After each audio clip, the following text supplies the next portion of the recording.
Hello, you're very welcome to the Overlap Rugby podcast. I'm Shane, that's Daragh. Hello. This is episode 102, and yes, we are two brothers who discuss all things rugby through the lens of Leinster and Ireland, or in this instance, Lions and Ireland, for the week that's in it.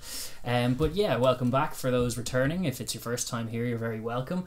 This show, the bulk of it is going to be the Lions again. We're going to open the show with our Lions coverage. We're going to look back on Test 2 as the Springboks levelled up the series with painting their picture, really. That was the story of it. Love them or hate them, you know what to expect from them. So we're going to look back on that test and go through it. We're also going to touch on what's making news on the Lions tour as well, and then we're going to look ahead to this weekend's Test 3, the denouement, the decider of this Lions tour. It's 1-1 and it all comes down to this. So yeah, we're going to get into the meat of our preview, and that's going to be the bulk of the show to start it out. Absolutely, yeah. I mean, it's the biggest game of rugby perhaps since probably since the World Cup final. A mouth-watering prospect we have in store this weekend. We'll have all of that for you at the top of the show. But that isn't all. That isn't all the international rugby that we have to talk about, because there's some major international intrigue now as Bledisloe 1 takes place and kicks off that season. It's not part of the Rugby Championship, it's just a Bledisloe game, but it's at Eden Park, All Blacks, Wallabies, box office, and likely to be who knows what it's going to be, but it's likely to determine perhaps things to come. I think people have been sleeping on the All Blacks a little bit. Not that you usually would, but they've been working away in the background, and they could come out with a bang this weekend. But the Wallabies are great as well. It's probably a safe bet that there'll be more scores in that one than the Lions one anyway. I think absolutely, it'll be a cracker of a game, no question. So we're looking forward to digging into that one as well. Class weekend of international rugby in store. We're also going to look back on the women's sevens in the Olympics. We touched on the men's competition last week, but we're going to just look back, obviously, as New Zealand claimed their first gold since sevens became an Olympic sport. That's right. Great for them. And then we're also going to discuss the Fiji team from that women's sevens thing. The Fijiana, as they're known. That's their first women's medal. Sure, it was their first Olympic medal 4 years ago in Rio, and this is their first women's medal. So that's very good. Very awesome team they were. That semi-final, it was could have gone either way, but it was that sevens competition was a lot of fun in the Olympics, and we're definitely going to touch on that. Absolutely, yeah. And then from there we're going to pivot into club rugby for the last time for the next wee while, actually, as the MLR, or Major League Rugby stateside, finally wrapped up last weekend. It had its grand final at the Coliseum in LA, and we have new champions. So the LA Giltinis, we're going to look back on that game and give them their props as well, touching on a few other club rugby things like the MPC as well, and the Curry Cup. We're going to briefly mention them, but mainly that's the story from club footy. And then once we're done with that, we're going to wrap up the show, as we always do, with the rugby news of the week. Yeah, so it's short and sharp. It's all about the Test footy this week, but it's not all ending this week. As important and huge as this Lions finale is, there's a Rugby Championship coming up. There is in September a game at this point scheduled to happen between the All Blacks and the Springboks. The game I think we're all dying to see as well at the same time. The game I've all been waiting for. Well, exactly. It's going to be a lot of fun. So if you want to keep track of all of our coverage and all of that good stuff, you can subscribe to the channel and click the bell, and every time we notify, as sporadic as we can sometimes be, we're going to be here for all the big stuff. And you'd definitely be worth your while if you're interested in our stuff, ringing the bell and keeping track of how we're going as we get into the meat of the Southern Hemisphere rugby season. That's right. And then also please do leave comments down below as well, like the video, all of that good stuff. We're going to do a better job of responding to comments this week. I think last week we kind of fell off the horse a little bit. We did a little bit. It was a bit all over the place. What with, those know there was an injury, obviously, that that has affected some preparation, and we've been a little bit scatty with it. So apologies again for the late upload. It's becoming far too normal that we get these out on Friday rather than earlier. But the flip side is we do have all the teams. We're well stocked and ready to go. So sure enough. That's I guess that's it. Without any further ado or aplomb or any other nonsense, I think we'll get straight into the rugby. 100%. And yes, I guess we do start with what was a very, very interesting second test. I mean, the game kicked off with bullish Lions hoping to wrap up the series in 80 minutes. It ended with them firmly with the momentum against them. 27-9 in favour of the Boks after the Lions took a 9-6 lead into the second half. They shipped 21 straight, lost the second half 21-0. It's a bit of a pumping in the end. God, and it wasn't 80 minutes either. It was a lot more than that. But it was a long grind of being bullied by if you're the Lions. But the flip side, from the Springbok point of view, is they successfully slowed the game down. They managed to manage their cardio. They managed to bully them, paint their picture in the second half, as we were alluding to. It was very much a Springbok test, and then it capped off with the try of the series so far came from a Pimpy, I thought, which was an absolute peach of a try. That was exactly what the Springboks want to do to you. You know, they kick it in the air, you drop it, which is a mistake. From the scrum, you get completely murdered, which is exactly what Kitshoff wants to do. From that penalty, you go down the line. From that, you maul just short, and then you go right, and you go left. And there's the try. Yeah, exactly. It was beautifully well worked. They went down, the way they worked themselves up the field was so box. They finally managed to get one over on the Lions back three, and then they persisted to do that for much of the second half. But yeah, it was a scrum, then it was a maul, then they flashed left, then it was a Pollard bomb that Watson dropped under his own sticks, flashed it to the right hand side, got Khaleesi on the ball, flashed it back left, the Lions narrowed. Pollard drops it on the toe. Perfect little beautifully. Kick. Great second half by Pollard, by the way. He really did have an eye in against the Lions and managed that game. I know he was behind a pack that was trundling forwards. True. But he was really enjoying himself out there and targeted the weak points of the Lions defence, found Anthony Watson out there who was really struggling under the high balls. It didn't seem like it was a preparation done pre-match either, because they weren't targeting him in the first half, and then they found him, as you say, in the second half, and then they just kept going to him because the drops just kept coming. Oh yeah, there was one late in the game when Pollard, they were looking like they were going to flash it from the left hand side to the right hand side, and Pollard just dummied it, switched back towards the blind side, put a bomb up that he himself chased just because Watson was there and found him, and he, sure enough, he dropped it, and they managed to yield yet another scrum, which yielded yet another pen. I mean, it was a very, very impressive performance from the Boks. There's a few sort of key points that I'd look through, as far as obviously it was in many ways the inverse of the first game, but definitely the changes that the Boks made in terms of just huge difference. Just the adjustments that we talked about in advance of the game, that they seemed to have addressed certain problems that were there. But the bomb squad was really good. I mean, the great unknown was Trevor Nyakanye switching from tight head, which I suppose is traditionally the defensive position in the scrum, across to loose head, where you can be more offensive and attack. Go after it and he stick your tongue out. And that little great footage of his daughter watching him on the TV after he did that. Like, yay! He destroyed the scrum. It's a good thing they learn very, very young over in South Africa. Like, when you destroy a scrum and stick your tongue out in an audacious fashion, that's a good thing, especially when Daddy does it. So well done in Nyakanye. He's probably just a loose head now, like, especially with Ox out, as thank you commenters for letting us know, Ox out injured, so it was kind of somewhat forced, but you bring in a guy the calibre of Vincent Koch to cover the other side, and then suddenly you can let Nyakanye come in, like, as you say. What a guy to spring halfway into a series, just spring Vincent Koch on, and the Lions, by contrast, had a couple of injuries, Wyn Jones out in the front row, and Sutherland off the bench really struggling. So they lost the set piece.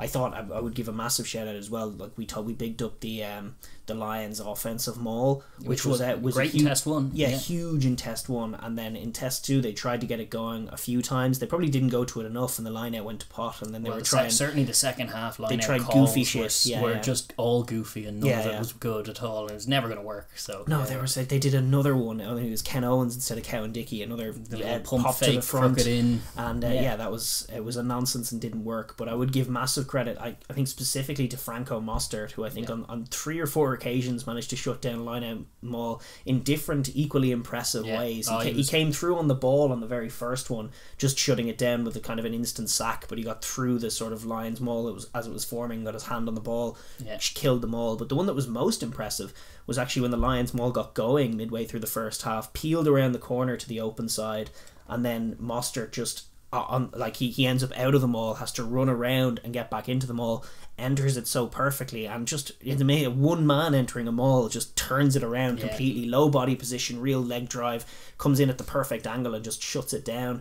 He poached another line out as well later in the game. He was all over the place as far as shutting down. They tend to call the unseen work, but it was seen, and it was very, very impressive. It's just because he wasn't getting in people's faces like Etzebeth literally was at times, but it's like he's a very impressive player, and he's going to have to change his role this week, as we'll get into in our preview, but I trust him to do it. He's in great form, and he was definitely a difference maker, because the Lions line out, as well as shooting themselves in the foot with their play calling in the second half. They were not a match in the second week at all, and partly due to fatigue, but also partly due to guys like Mostert getting the read on and really doing good homework and then applying it to the pitch. Yeah, and it was mostly, again, it was mostly their defense that won them the game. They took a couple of tries. Obviously, they got the maul and the scrum going so well in that second half, and they started to really, the timing of their subs was so much better. That was the criticism in Test 1, is like they brought in their front row on the stroke of half time, and then they'd only 2 more forwards to bring in, and their backs weren't really contributing apart from Willemse, so it's just there was no impact, whereas literally every one of their subs made good desired impact when they came in. Lou Diager as well for Peter Steff, getting Mostert shift to the back row, and he was still excellent there. Like, all of that was very, very good. But like, it was interesting in the first half, for all of that like talking up the box, they were getting some good defensive stuff off, and they were managing to keep the score down as a result. They managed to yield one of their penalties, came from a great defensive play off a kick, just off a kick of theirs. They managed to pounce on Stuart Hogg and get a poach, and that was one of the 3 pointers. All of that stuff was very important, but they were a little rattled. There's no doubt about it. They were quite vulnerable in the first half. That was my take as I was watching it live. I was thinking, like, this doesn't look great for the Boks now. They looked a bit like they were just, well, what they successfully did with all the kind of in between, like once the whistle goes we all lock up and have a little bit of a fracas, which worked very effectively at slowing the half down. I think it took like well over the hour to play the first 40 minutes of the game, crazy. Which is like, it's crazy, but it's ideal for the Boks, who we were citing were struggling with their kind of gassing out because the ball and play time was so high, and they were struggling in the final quarter. No such issues this time. It was a high contrast as well to that first game, which I think started with like a 4 or 5 minute sequence, without any like breaks or anything. That was just end to end. Managed to manage that themselves, and it suited them. But one of the things that kind of was a difference for the Lions was that Conor Murray at scrum half enjoys that tempo too much, and it like. The first half only yielded 15 points, and like it felt like there were more there for the Lions. There was certainly more there at the end of the half when they had the option to maybe go for it and try and get that clutch end of first half try by going for it. They didn't.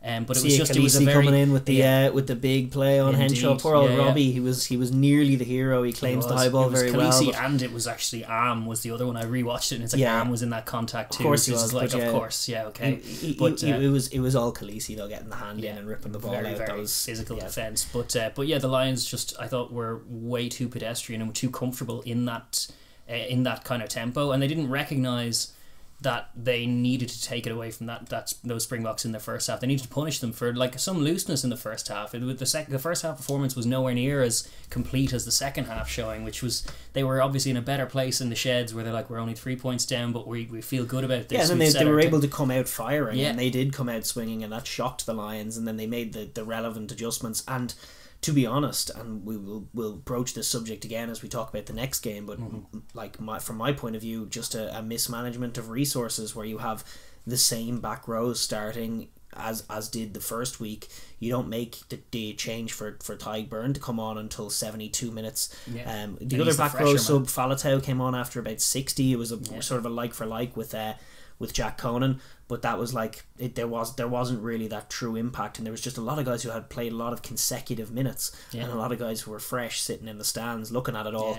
I didn't love that. To Josh Adams on his phone looking depressed. Like obviously the back three is its own conversation, but even I would say that just on the forward conversation, they probably didn't have that next level to get to, and it was definitely disappointing. I mean, the Lions from as good as the Springbok offensive maul was in that second half, the Lions defensive maul was pretty shocking. Sutherland, like I really enjoyed him in 2020. He was one of the players of the season. He came bursting back from injury. He was an awesome scrummager, but man, oh man, was he all over the place. And it was kind of, he obviously struggled at the scrum with Vincent Koch. But like really in the defensive maul, he was kind of leading it a few times, and he's just getting his body in these weird shapes. He wasn't sort of locking it down and holding a position. He was coming in at an angle and then drifting off, which is and a falling aside to paint to a Kiwi ref who's just going to ping you if you paint that clear. But more is the point. The Bok maul was just folding around the corner, and Sutherland was just a non-factor. And actually, for Am's try as well, there was actually one of the worser plays from Itoje was like he was actually through on the ball, and he was just looking at the ref like, am I okay, and the ref actually wasn't looking at him. So he was like looking at the ref, am I okay to go here, he needs to come in and shut the ball down. It's like, Maro, this is one of those times where you don't have to ask, you have to just go. You have to go through and play on the ball. But he was just kind of stood there as the ball was rumbling towards the line to get the yay or nay, whereas if he's not looking at you, you could just sack it right now. Just go. But he obviously was worried about yellow cards and such, but that yielded a try for the Boks as well, and it was pretty much nail in the coffin stuff. They got things wrong. They mismanaged the game, perhaps in similar ways to the ways the Boks mismanaged the first game. One, arguably so. No impact from the bench, no desired impact anyway from the bench in terms of. Price did up the pace a little, but like Farrell came in, didn't do too much. Daly came in and continued his streak of making 0 plays in the Test series so far. It's been a rough one for Daly. And yet he's still in there this week. I don't know. I have dubious assertions about what they're using. As you say, mismanagement of resources. I think there's more guys. You have Louis Rees-Zammit and Josh Adams looking frustrated in the stands, and you have the guys picked looking a little leggy and certainly not getting plays off. So it's definitely a long week for the Lions to look at themselves, because they scored those 9 points in the first half, which should have been more in that half as well. And then they didn't score in the second half. This is the major concern, and we will obviously touch on this in greater detail when we're looking at the preview, but I think the major concern is that the real inroads that the Lions have generated have been as a result of, the Boks straying offside, first of all, but also just mauls. And when the maul was taken away and the Boks held their discipline, I think there was a stat that came up on I think it was like 72 minutes, and I think it stayed this way, but it was like the conceded penalties from the Boks in the second half was 1. And it's like, when that happens, the Lions didn't really have anything. And that was the concern, was the offense. I mean, there was a period there where they did understand, like they were behind by a bit and they tried to get things going, and there was like 1 quick ruck, 2 quick ruck. The third quick ruck, it was like Farrell coming in, he tries a little pump fake pass to Faletau, who gets tackled on his legs and he just falls at the feet of Malcolm Marks. And this time, instead of sucking the Boks in, they've kind of sucked themselves in. There's no support player, and it's just a steal for Malcolm Marks.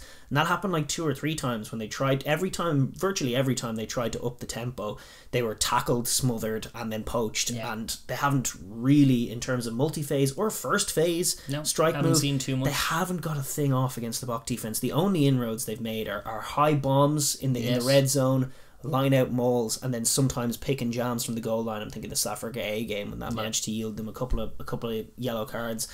But like if people are thinking they're going to come out this week and play ball, we haven't really seen it yet. We haven't seen any success. Haven't seen any of it. So it's definitely, I think, it's a point of consideration for Gatland, but likely I think they're going to be looking at kicking game and pick and jams and mauls, winning those battles instead of losing them. Well, it's unfortunate for Gregor Townsend that he got COVID when he did, didn't he? He had to isolate, and it's like you come back for test week and you're like, it's okay, Gregor, we've decided we're just not going to use an offense, so you can just relax. You're just on holiday, Gregor. We got our maul organised. McBride's been great in terms of getting our forwards organised. But, they've tried at times, it just hasn't worked. So they're 2 very similar teams. It's funny, all the criticism that the Boks came in for, which they always do. And whenever the Boks win a game, it's not quite as pretty as like Japan winning a game or the All Blacks winning a game, but they did paint exactly what you expect their picture to be, and they'd still grabbed a nice try from a Pimpy, whose strike rate is unreal, and you still had some great little attacking moments in there. Peter Steff linking up with Pimpy. I really like watching. I think we all know at this stage how much I really like watching the Boks play. I think they have great offense. I think they probably have the element that Irish teams sometimes want to be like South African teams, and we miss what they have, which is that actual clinicality in the chaos. Like they have quick wingers like Mapimpi, which is something that we don't have in Ireland. Someone who'll just take a try from anywhere. They work and find their tries very well. I don't find it boring. I think defense is the yang to offense's yin in lots of ways. Indeed, what is a game without great defense? And this is one of the greatest defenses, if not the greatest defense we've ever seen in the game. It's imperious to watch. There was a moment actually before we move on 28 minutes, which just got me really worried from a Lions point of view, of imagining, like, even if you're trying to get like the Finn Russells and everyone involved who might be able to break them down, and it even would make me dubious of the All Blacks, although I'm so looking forward to seeing that matchup.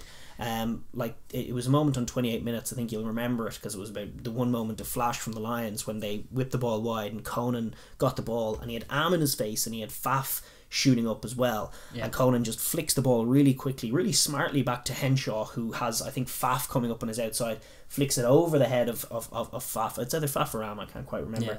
But the two of them are coming flying up, but he flicks it over his head to Chris Harris, and they get it there really quickly. And for all money, they are to the outside of the Bok Blitz, which is, you know, famously very narrow, and then that's where you want to be, that's where you want to go eat. You've got Anthony Watson and Stuart Hogg on your outside.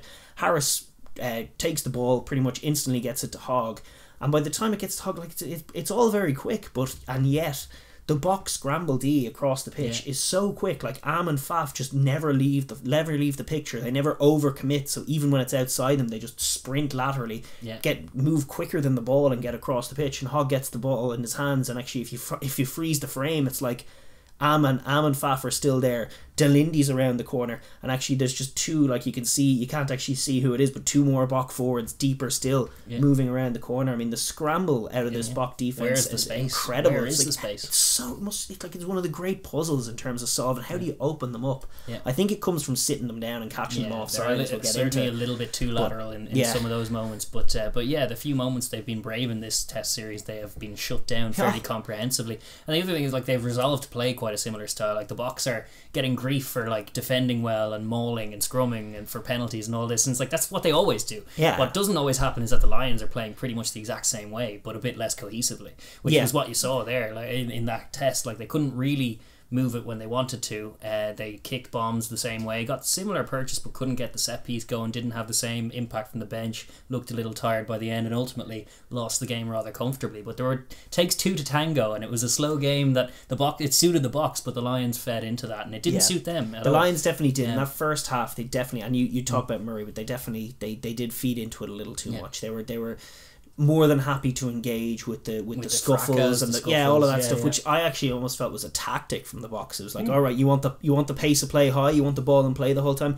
How about we just reduce it to nothing? And every time there's a stoppage, it was one of the early ones where they kicked to the corner. The appropriate punishment for that is not getting involved in the fracas and the kick tennis. It's scoring a try off the next play. Like, that's how you punish it. If the Boks are being goofy and trying to slow down, you need to take an assertive lead, which is definitely the All Black MO, but it hasn't been this Lions MO at all. We haven't seen that from them, and they got engaged in it and they lost. They did. They ended up with a 9-6 lead in the half that they were better than, and they'll be left to ponder that. Like I said, there were a few big talking points that we've omitted till last because there were a good game of rugby in there, but obviously there was controversy abounds with it. We had first, Doohan got himself rightly yellow carded for kicking Colby in the shin, and actually earlier than that, Peter Steff threw a pass to Cheslin Colby early doors, and Doohan tips him over the horizontal and could have had a yellow there. That's true. So that was definitely one of the talking points. But I think that was the right decision. The yellow card was appropriate in that instance. And they didn't get the non-call on the other one was probably okay as well. It was probably a little lenient, but fine. And then the next thing that happened, I think, was it another shot on Colby, or was it Colby's tip on Conor Murray? Where he got a little bit impeded by Bigger, but he also just didn't get airborne at all, and Murray beat him up there, and he flipped him over the horizontal. Murray did break his fall with his hands, but ultimately came down a little harshly. It was deemed that it was a yellow, and despite, like, it was improperly worded in that he said he came down on his back when he didn't come down on his back, but I actually didn't disagree with yellow there either. I thought yellow was appropriate. It's one of those interesting ones. We'll run through the rest of them, I suppose, when we're talking about them. There was an alleged bite from Hogg, which we saw footage of. I mean, Villaroo was complaining of it. It could have just been like a face rubbing. Well, it was in one of those fracas, and Villaroo was kind of bearing his forearm away to fend him off, and at one point it slipped there, and it's like, maybe, but also maybe not. It's just one of those things where two people are engaged in a bit of a scuffle, and you shove a hand in his face, you might get a tooth. I don't know. It was all a fracas that didn't need too much. It didn't serve the Lions well anyway. No, there was an allegation of biting against Sinclair, which I don't believe he's too honourable. I was getting worried when that allegation came out. That's since been dropped. So hopefully no issue with that. Itoji had a freeze frame where he had the knee on the neck of Lindy, and he kind of just rubbed it in a little bit. It was not a dissimilar play to some of the stuff Etzebeth does, but it was definitely a little too aggressive. Like, you can't really put the knee on the neck. That was probably a bit much from Itoji, but he gets away with that. And then obviously there was the one for me, Faf. Pre-half time comes in with this really high shot on Murray. Murray again. On Murray, and that was the one, actually, more than Colby's one. Colby's one's the one where everyone's talking about it. You should have red carded Colby. But actually, it was bizarre the way that they didn't recheck that faff tackle. No, because it was virtually... Yeah, it was actually probably a worse example of the Corambetti one from the other week, which was given a red card, and then they rescinded it, even though I think by the letter of the law it is a red card. But Faf, his body position's high, and nobody bothered to cut this footage, but when I was watching it back, managed to get the freeze frame myself, and like he's upright, basically jumping into the tackle, popping his shoulder. He's not really wrapping. It's into Conor Murray. Poor old Murray in the worst. Yeah, catches him over the shoulder, right into the head, kind of flush. And I'm like, by the letter of the law and the way the game has been refed for the last year, it's a red card. And yeah, they definitely got away with that one there. I mean, both sides were getting away with ones. But what's funny is like that people are talking about, you know, this tour has been brought into disrepute. This is a result of, you know, Razzie Erasmus's sideshow. And I'm actually thinking, you know, it's actually just typical Kiwi reffing. Yeah, that's what I was going to say. Yeah, exactly. It was your man. What's the name of him? Ben O'Keefe. Ben O'Keefe. That's and right. he's just one of these Kiwi refs, and they're all very similar. These New Zealander guys, like they're brilliant in some ways. They're not as stingy. They understand the advantage rule. Yeah, they're not as stingy on crossing. They love attacking footy. They love a good play on call, and they basically just want to keep the game going.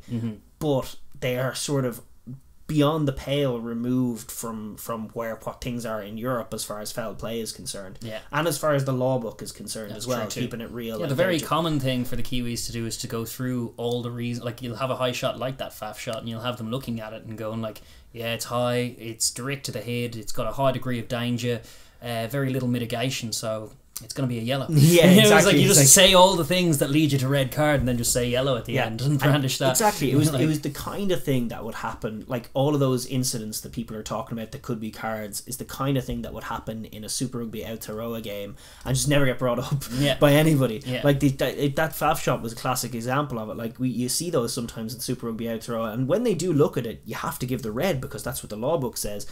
But they just don't look at them, and they just try and ease off. And it seemed like the whole refereeing ticket just took on the identity of the Kiwi ref, and it's just which is not dissimilar to the Aussie ref the week before, which I thought there was controversy there. But I was thinking like, it's pretty typical Aussie stuff. Some of this stuff, very clear pictures getting rewarded, some stuff being missed, play on being the most popular call of the day. The Tasman, the trans Tasman community, they don't like red cards. They don't like giving punishing foul play. And I think it was more a case of that than it was a case of like Razzie's video playing on the mind of the ref. He just wants to play on. He doesn't want to give the foul play decisions. They're a bit like that. But it's definitely something that World Rugby has to look at as well. With the isolation, it's irritating for Lions fans, people who've been watching the Premiership all year, where it's like they've been just getting used to some of these getting enforced, and at the beginning there was pushback. There's all the fans going, "Oh, it's ruining the game," it's ruining the game, and then eventually they get their head around it, and the season goes on, and they kind of manage to adjust. But now that they arrive at the Lions tour, it's kind of just ripped up again. It's like, hang on, I've been watching all season. That's a red card. And now the bloody Sappers do it to us. It's fucking play on. What are you talking about? That's the kind of stuff. So that I definitely have sympathy with the fans, and I think COVID in some sense has exacerbated that. You see all of these refs taking on their own sort of unique national identities with their own spin on the laws of the game. We were getting vexed watching Pro 14 this season, and like it's never advantage. Advantage is always over at the next break. There's no quick penalty. It wasn't at the mark. Come back.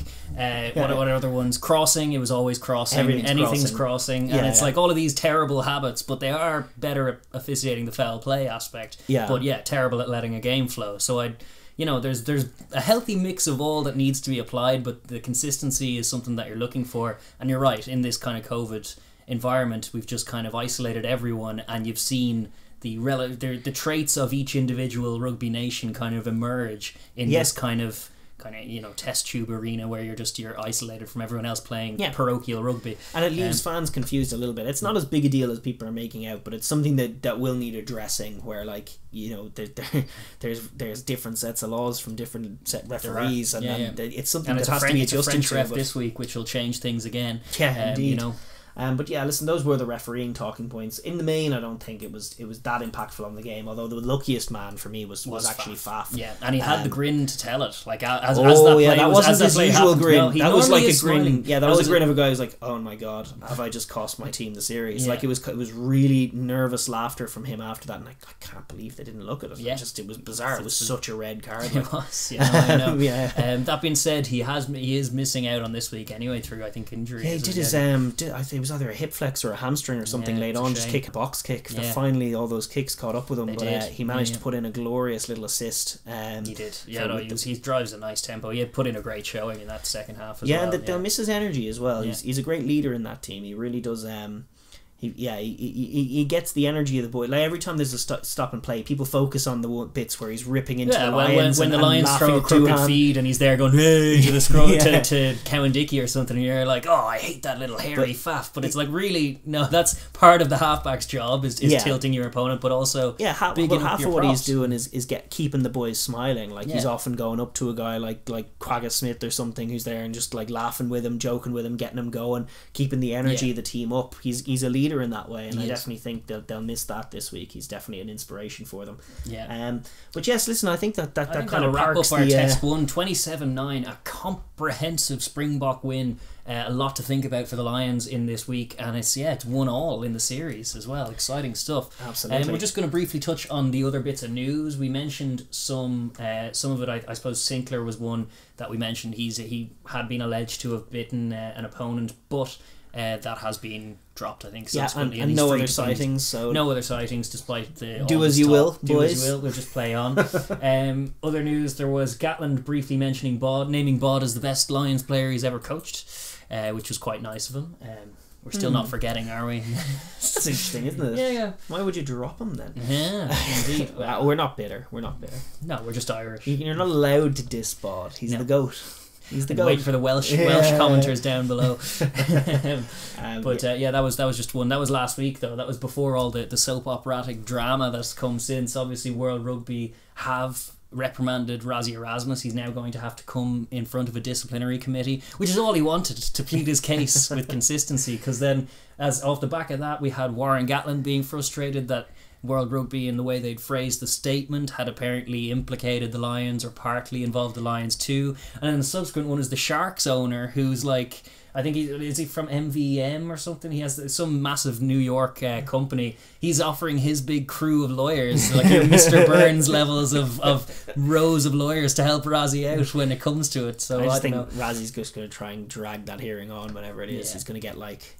He's like, you think that was long? Gotta present my case in video form. Yeah, exactly. Yeah. 3 hours into it, that brings us on to part 6B. Example. The guy's going, just let him go. Let him go. Please stop. Yeah, you're gonna try and put World Rugby on trial. I mean, it's been a funny old saga. I don't think Rassie's handled it particularly well, and yet he's taken all of the tension and pressure off his teim in a lot of ways. So maybe it's just another masterstroke from just Rassie. A quirky approach that he has to life, but it's definitely been fun viewing. I'm keeping it on the back burner. I'm certainly not among these people. I definitely have my fears about the game drifting into this sort of negative mindset towards referees, and you have to respect the hell out of what the referees are doing. But I don't like the way that World Rugby just instantly cloak themselves and their whole process of like how referees get appointed, which referees get appointed to what games, but then also how the laws change, how the laws are working, why the laws are different in other places. Like, any questions about any of this stuff that are addressed publicly is like, well, you're bringing the game into disrepute there, son. Just move the goalposts away from the original question. I think it's interesting. I'm waiting to see what happens. I'm not totally on board with what Rassie did. It was a little OTT, and to be honest with you, his video with his 26 points, some of them were a little silly. So that was where when he was citing like random side entrances that could have been pinned, and it's like, you had loads of those too. That's where you're just building a case with all of these kinds of like, you can do that for the Lions too. You can frame it whatever way you want to. I'm sure Cats would have a few from last week. This team's even out. Yeah, no, there was no need for that, but it is interesting. It could prove a watershed moment, because you're right. There needs to be a bit more openness, and there are problems. Like, we've cited, like, from fans' point of view, it's tough to see like what we think of as poor refs consistently getting rewarded with higher caliber fixtures, and good refs just cemented to the ground, not able to move with no upward mobility. Poor old Marius Mattrea was one who I thought was a real up and comer a while back, an Italian referee in the Pro 14. Very good. I would say the strongest, perhaps, ref in the Pro 14. I think so. Yeah. And just the guy, you never see him in Test footy. Meanwhile, you have other guys like, listen, Mike Adamson, like he's just been on a career trajectory that's going to Poitesque proportions of ruining games and getting promoted all the way to the top. I mean, he's probably going to ref the World Cup final next time out, and I don't understand it. I would love to know why one and not the other, and why the wrong one. Indeed, but I mean, all of that. There needs to be some degree of clarity on how that process works, and it definitely can't just be any time a question is raised, you're bringing the game into disrepute, you're a disgrace. That's nonsense. Absolutely, you shouldn't pile on and bring abuse down on a ref. And respect what Razzie did was OTT is one of the great things great traits in this game. It's one of the things I love about this game more so than, say, football. I think one of the ugliest looks in soccer is when the ref blows his whistle and just a crowd of players come around and start in his face, and it's like, hissing at him and shouting at him, and so, like, sometimes even nastier stuff. I think it would be solved by doing what rugby do, which is have the ref's mic be live. You know, like, if the ref's mic is doing what the rugby ref's mic is, where you can pick up little bits, you can pick up Faf saying something, you can pick up Aaron Smith going, yeah boy, you can pick up all this on the ref mic. If you could do that in the football players and then just chuck out fines afterwards, that might solve it, but they don't want to. It's one of the great things about rugby is that, in respect the ref, you have these giant men looking down on a tiny man saying, yes sir, sorry sir, very right 100%. Sir. And I wouldn't disrespecting the individual refs in the context of a match circumstance, like on the field at all, is an absolute no problem with it being an instant card. Like, even things like laying your hand on an official, which we've seen once or twice, where a guy has grabbed a touch judge and got himself removed in some lower levels. I think sometimes you get away with it by when it's a French ref, for whatever reason they're more comfortable with it, and I don't like to see it as well. You see some guys, some big locks or something, trying to play the intimidation card. Don't be doing that. Too physical. Don't like doing it. Maybe if you're playing poker with him, it's a good play. Try and get in his head, but you're not. That's definitely a weird one. But listen, I suppose we'll park that ref chat for now and move on to the main show, and it is the Springboks against the Lions, Test 4 if you count the South Africa A game, but this is the main show. This is for all the marbles. It is in Cape Town Stadium, yet again in Cape Town. Saturday, 7th of August, tomorrow. Kickoff is 5 o'clock in British Standard Time in Britain and Ireland, 6 o'clock in South Africa. That's right. And it is going to be a doozy of a game. That's referee, this time, same refereeing team, but this time Matthew Reynal gets the whistle, the Frenchman, which was definitely got some different implications to the sort of laissez-faire attitude of the... the Kiwis are more laissez-faire than the French, certainly when it comes to pernickety scrum calls. This could benefit, it depends which side gets it could benefit anybody and everybody and nobody at the same time. Matthew Reynal has the whistle for this huge game. Nick Berry and Ben O'Keefe this time on the sidelines, with Marius Jonker, Warren Gatlin's nemesis, in the TMO box again. It's going to be, this is it. This is the biggest game, as we said at the top of the show, perhaps since the World Cup final. The deciding fixture in a Lions series. It's what we all wanted to see, and as much as, you know, the Boks have the momentum after last week, the ball at the same time, you could argue, is in the Lions' court. Each of them have won a game, each of them have painted a pretty convincing picture, and it's all going down to this last test, and I gotta say, both sides very much feel like they're in with a good chance here. Absolutely true, 1-1 is what we have ourselves. Just a little bit of history on this matchup. We do have, since their first meeting in 1891, the Lions and South Africa have contested 13 different series. South Africa have won 8 to the Lions 4 so far, and one drawn series in 1955 as well. The two teams in total, they've played 48 matches. And in terms of the head-to-head on the matches front, we have South Africa ahead with 24-18 as of last. That's including last week, or the first two of this test as well. And there were 6 draws as well in the history. So it's tight, with South Africa edging it if the history books are to be believed in this instance. But definitely an historic series. Just in other bits of things, we've definitely had our fair share of controversies in this particular tour as well. Like we've had, as we were alluding to, the pitch antics of Razzie and then Warren and then TMO Gate and all manner of the usual kinds of colour that goes on in the week surrounding these rugby games, because obviously there's all kinds of news goes into the Lions. But what we love on this podcast is that it's going to come down to the 80 minutes on the pitch. All of that stuff will be cast aside. Totally. The opening whistle will go, and then the better side will win. This is going to be decided by the team that performs better.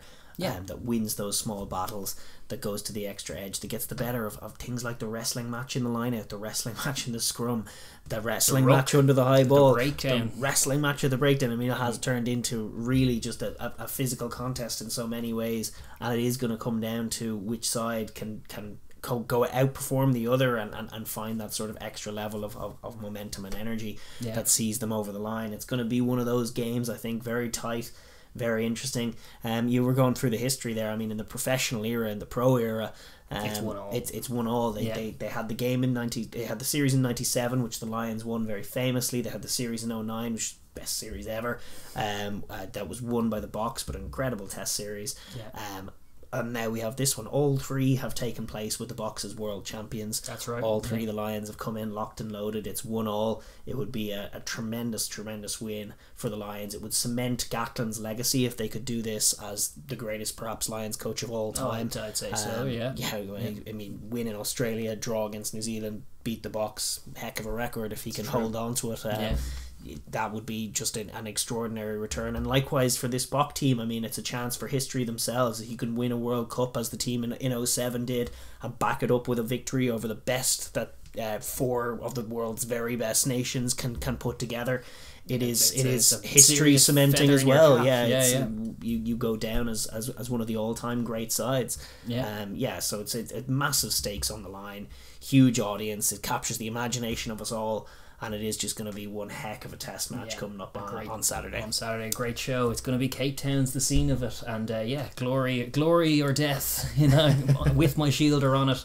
I don't know. It's going to be a hard fought, very physical test. As we've been treated to 2 so far, I've enjoyed both games for different reasons as well, and I dare say the third will deliver on some of the dramatic elements of rugby. We'll see good clutch. I dare say we'll see controversy a little bit, but we'll also just see raw physicality and a lot of big smashing hits going in, and as like for these Lions, it's the very end of a long season for them, and for the Boks, they're obviously just warming into their season too. But it's also just like for bodies that are very fresh, that are coming back from injury. We saw Peter Steff fall last week. Like it's a heck of an energy shift for them, going from no rugby at all in many cases to the most intense rugby there is, week after week after week. And one wonders, the extent to which the emotional pitch was reached last week and how easy that might be to replicate or not. It's very, very tough to say, but we do know that. But we do have the teams as we do it. But we know that there are a few bodies down, as you alluded to, Peter Steff. But there are men down on both. But we do have the teams as we shoot this, which is good. I suppose we'll start with the Boks and just rattle off their team to face in Test 3. They have stuck broadly to what they found last week. Obviously a few changes forced, but we have Kitshoff, Mbanambi and Malherbe in the front row. You have Etzebeth and Lou Diager coming in to partner him. Franco Mostert shifts to the back row to cover the injured Peter Steff. He combines with Khaleesi, and Jasper Wiese keeps his jersey from last week at number 8. No Dwayne Vermeulen, despite reports. Yeah, there were reports he was back in the camp, but he's not fit enough to make the squad, make the 23 in this instance. The back line then, you have Cobus Reinach straight in there for the injured Faf, leaving Herschel on the bench. Probably a wise call because Reinach's excellent as well. Pollard, that complete Pollard is obviously there. Deolinde and Am, the immovable centres, as opposed to the Lions chopping and changing. The best unit of the whole series from either team. The best sort of combined unit. I would think so. They've done their job pretty flawlessly so far. And then Mapimpi, Colby and LaRue backing up their back three. That's started all 3 tests. They are the World Cup winners as well. And Mapimpi has been the standout performer. Willie LaRue was excellent in Test 1, I thought. And has had some good moments in Test 2. But Mapimpi is Mr. Consistency. He gave away a couple of penalties, but he also grabbed a try. And they were on the margins of those pens. I mean, he was so tenacious at the breakdown. That was where they're from. Just the bench then, just to round it off, we have Malcolm Marks, Unyakanya and Koch, the same bomb squad of a front row that really won their battle last week. Marco van Staden and Quagga Smith offering the back row options, but they've gone back to a 5-3 split. You have Herschel Yankees, Mornay Stain and Damian Willemse. Mornay Stain on the bench here like it's 2009 all over again. It's interesting, isn't it? Like that Bok team, like there's good and bad. I don't think it's as good as the team that played the second test. That's for sure. I think Peter Steff. I mean, we spoke. You about take Faf and Peter Steff out of any team, they're going to be weaker for it. You know? We spoke at length about Peter Steff in this series, and he was delivering on it in the build up, in everything. He's the absolute linchpin to what they do. He's the yin to Khaleesi's yang as far as their offense as well. He plays one wing and Khaleesi plays the other. And then also on defence, he's usually the guy leading the inside of the line, where Am leads the outside, he leads the inside. So that all changes. Mostert did very well when he slotted in there by necessity towards the end of last week's test. I'm curious to see how well he'll adapt to playing wider on offence, or will they get him to adapt to playing wider on offence, or will they sacrifice that part of their game? I suspect no. I suspect they'll try and go with a like for like, but it's definitely a different job for Mostert in that department. That's true. And also the 5-3-ness. The 5-3-ness has not no worked for the on the Boks bench in quite a long time. Yeah, like Marvin Orey, I mean, maybe the guys will come in and tell me he's injured, but he was a guy who featured against, I think, Georgia. But he's a guy I have a decent amount of time for, and I would have said maybe a guy you could have stuck in on the bench. But interesting, they got Mornay in there, which tells me that they aren't 100% on Pollard's fitness, and they don't necessarily trust Willemse at 10, which is curious to me, because Willemse has been awesome. He's a utility back. He will feature in this game. But I would have trusted him. They probably don't want to trust him in those last 10 minutes of the series. Maybe. Well, Mornay is definitely not young man, and he is a proven goal kicker, and certainly he's got all his status as great of the game is already secured. This is just another legacy game for him. If he can come on and kick a winning kick, like stranger things have happened. Like it could come down to Mornay's boot at the end of this all. Yeah. Personally, I don't like it. I don't like having a guy on your bench if plan A is to not use him at all. Yeah, and I know. I agree with that. And personally, I think plan A should, looking at this bench, plan A should be keep Pollard on. Yeah, I think that is plan A. I think as long as he can last, he will be kept on out there. So yeah, that is a bit of a waste of a journey. Well, it's also just they landed on the 6-2 when they were struggling for their bench options. They just weren't working. That was in World Cup year. They couldn't find something that worked. They stumbled on 6-2 as a solution. It works for their style of play. They deviated from it in Test 1, lost. They went back to it Test 2, won comfortably. Now they're deviating from it again. Will it be the wise thing to do? It is like obviously you take Peter Steff out. Maybe they're just balancing what weapons do we have to deploy, what do we need. But it's curious. I haven't seen 5-3, although it is the standard, the norm in most places. I haven't seen it work for the Springboks in a while. No, so. and I personally, I just Willemse's form is such that I would have trusted him if he needs to. If Pollard goes down, I would have trusted Willemse to try and take on that role of 10. The other news is Reinach. We touched on it. Him straight in and Herschel staying on the bench. I think makes a lot of sense. Yeah, he's more of a like for like kind of guy with Faf. He will drive a great tempo. Northampton fans know he's absolutely lethal himself. He drives a wicked tempo and just grabs tries as well. Yeah, even at the World Cup in his brief spell, he racked up a hat trick in about 20 minutes or something ridiculous. He was all over the place. He's got a lot of pace. He's got a decent kicking game, not as good a kicking game perhaps as Faf, although some of Faf's kicking is loose as well. He will be required to kick a lot.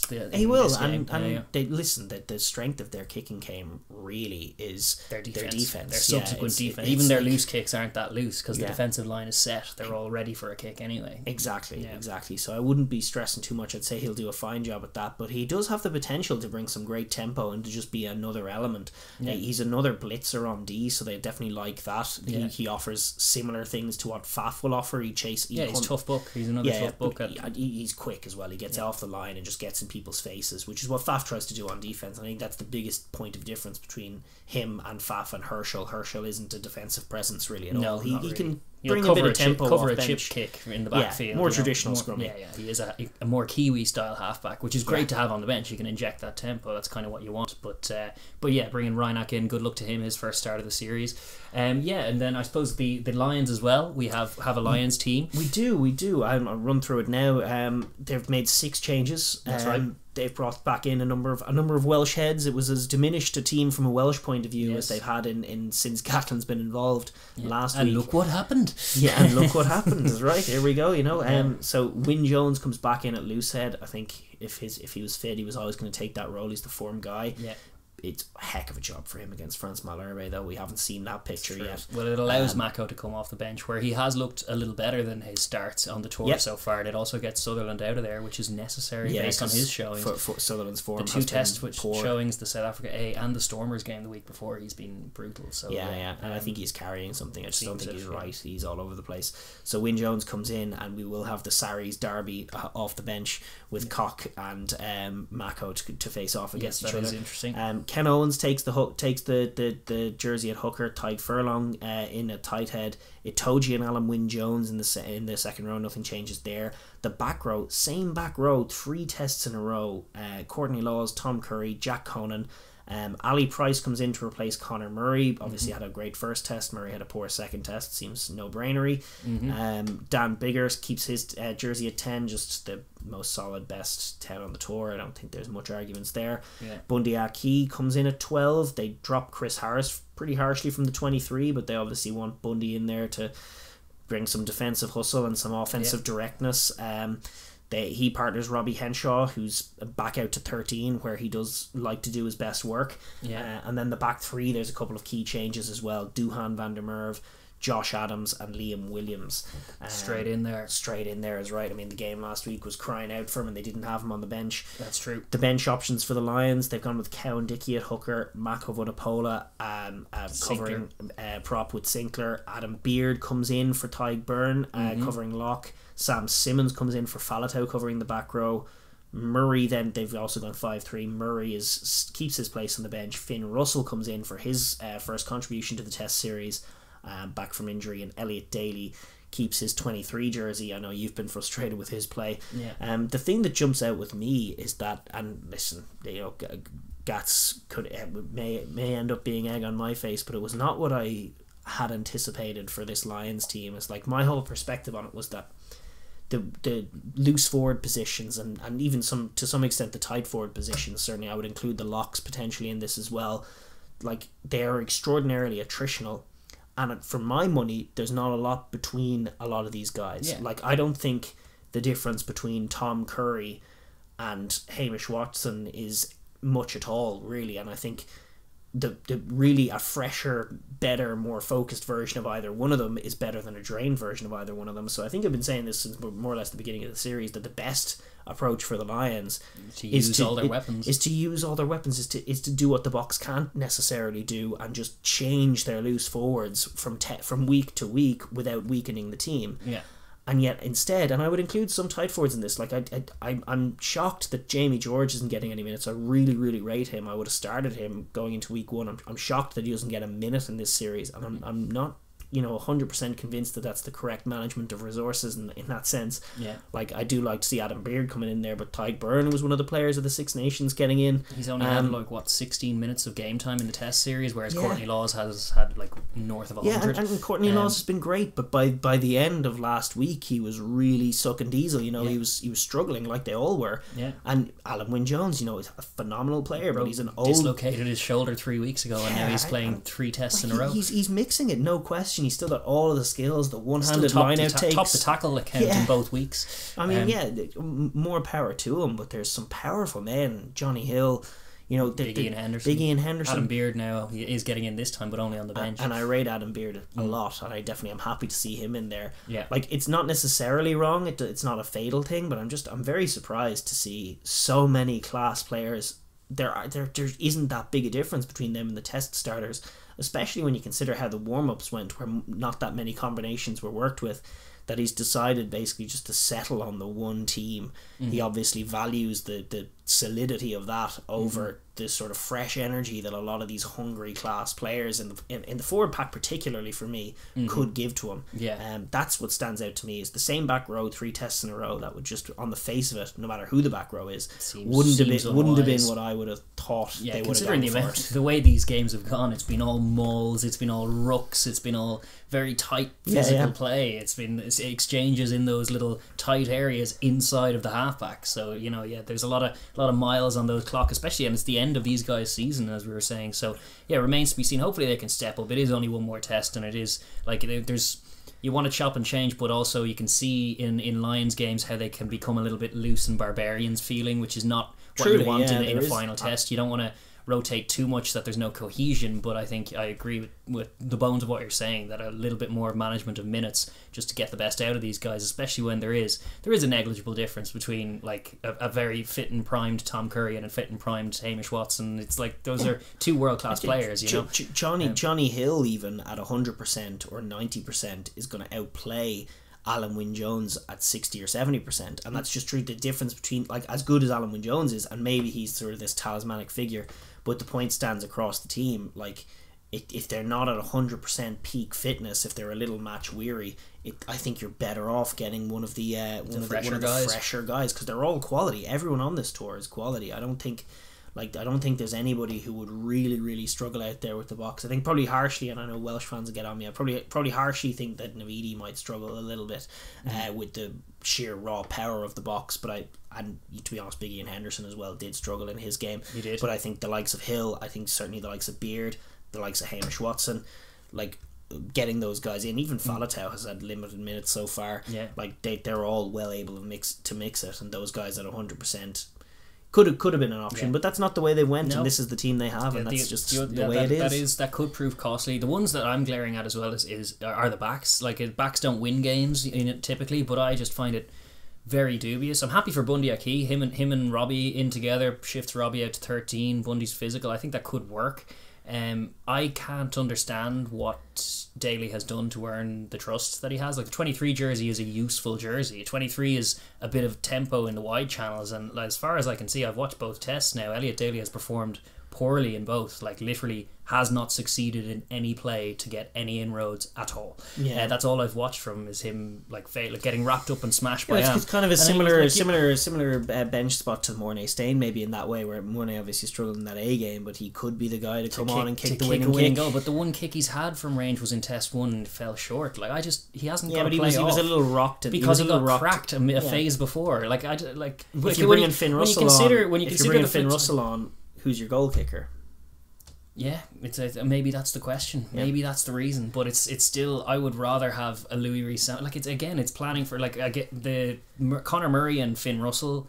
Maybe they gel very well together, but it seems like a halfback pairing made in hell. Yeah, no, like, they won't vibe off each other at all. But I don't think they'll bring them on together. I think that's context dependent. I think if things are going badly and they're not able to get things off on offense and they need points, you'll see Finn. If things are going a little well, you'll see Murray perhaps first. Yeah, and also Murray's there just in case Ali Price is very cold, which he sometimes is, but then there's no Gareth Davis. Yeah, I would have had he's not able to take. I'm the only man who likes Gareth Davis. Yeah, it seems so. The Welsh like him. He's quick. That's what I'll say for him. But yeah, I think I just don't understand the Daly thing, and I also think there's kind of a weird double standard. Like, Hogg played well in Test 1.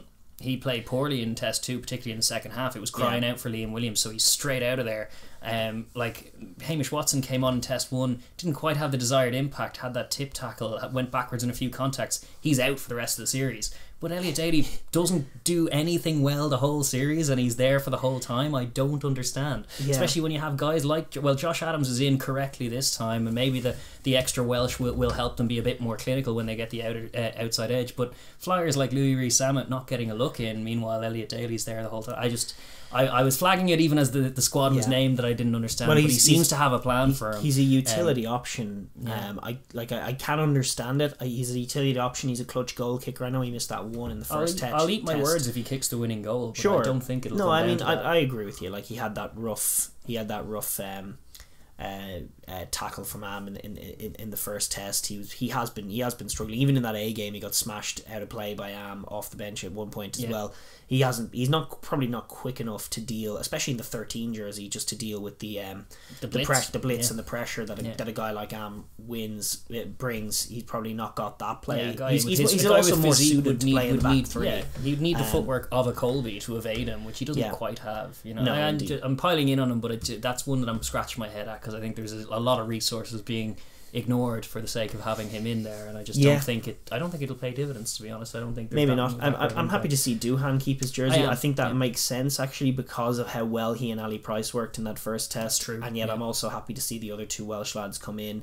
Anthony Watson just hasn't been happening for him. He got lost under the high ball for much of that second half. He also had one moment where like in any other game he was away, where he got to the outside edge and took the outside shoulder and started to unload, and it looked like he was going to do one of those classic Anthony Watson things where he just takes the outside, gasses his man, puts the footwork on, and he just got smashed by Am. And it was like at that point I was like, it's not happening for you. This isn't your series. Maybe next time, Anthony. So him out of there, and the very, very hot, red hot Josh Adams out, it makes a lot of sense.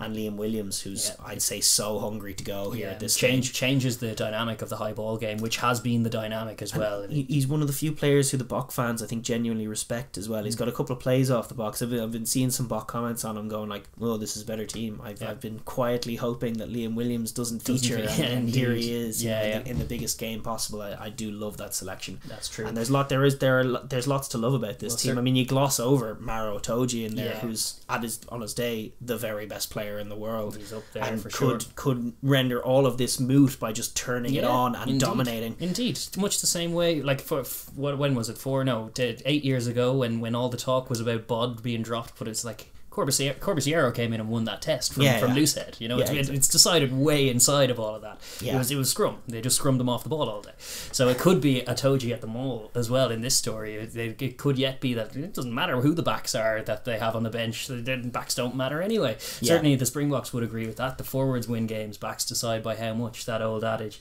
But then just the last note on the Lions selection is that for the first time the starting 15 actually reflects where they finished respectively in the Six Nations table. That was kind of bamboozling me. We have 6 Welsh, 4 Irish, 3 English, 2 Scottish in the starting 15, which is an accurate representation. Scotland were ahead of England though, were they not? Oh yeah, they were actually. More accurately though. I'm more zeroing in on the Welsh. One of the things that amuses me, and it's probably just an accident of circumstance, but just as an Irish fan, like you watch our pack win every single one of its battles, like Cian Healy, Kelleher and Tadhg Furlong, functionally the best front row in the Six Nations this year, won all of its scrum battles, won all of their battles around the breakdown, and then you watch the Irish backs like fail to make any of it count because they can't stick passes, and yet the Lions rolls round and it's all Irish backs and the odd Irish forward. I mean, that element of it's a bit weird. It's like we're a team that the pack works really well and the back line is a mess, and yet the backs are the ones who get the look in. But I suppose contextually it does make some sense. I mean, Murray's the guy I would have been like, maybe get him out of there, but everyone else, I suppose there is some good sense there. But I suppose we will now park the squads. I mean, that was a quite a long rant about them, and listen, it'll all be decided by what happens on the pitch, and we're going to look now through the game sort of from the tactical point of view of each side, and we're going to start with the home side, the hosts of the series, Boca, the Springboks, who obviously came on very, very strong last week. They're not shy about what they want to do. They just want to do it really, really well. That's right. Yeah, well, we saw it in Test 2. That was their picture. And if it's not for you, it's not for you. But it definitely is for the Boks. They managed to slow the game down. The first half took more than an hour to play. They were fracas off the ball. Every break in play was instigating something. There was all kinds of this going on. There were low scores, no tries in the first half. The Lions came close, but they were stymied by a good defensive play. And then in the second half, with their energy there, they managed to turn the screw. A few key set pieces that they won, starting to edge the contact area, the scrum, the line out, the bench makes its impact, and you ultimately blow your opponents away. And that's definitely what they want to see in Test 3 in the decider. It's much the same again. It's built on pressure, kicking and defence, which is kind of the MO for all of them, and their defence still yields a lot of points, but also maintaining that discipline, which they were much better at in that second half in last week. Oh, it's massive. It's absolutely huge for them. Managing their way through the first half as they did last week and then striking in the second was just a much better picture for them. Their traditional picture has been to strike hard and strike early. It's interesting to see Gatland talk this week about wanting to see the Lions move the ball a little more, bringing a scrum half in who can bring a bit of tempo, bringing a guy like Aki in who might try and sit them down, bringing like Williams and Adams out there.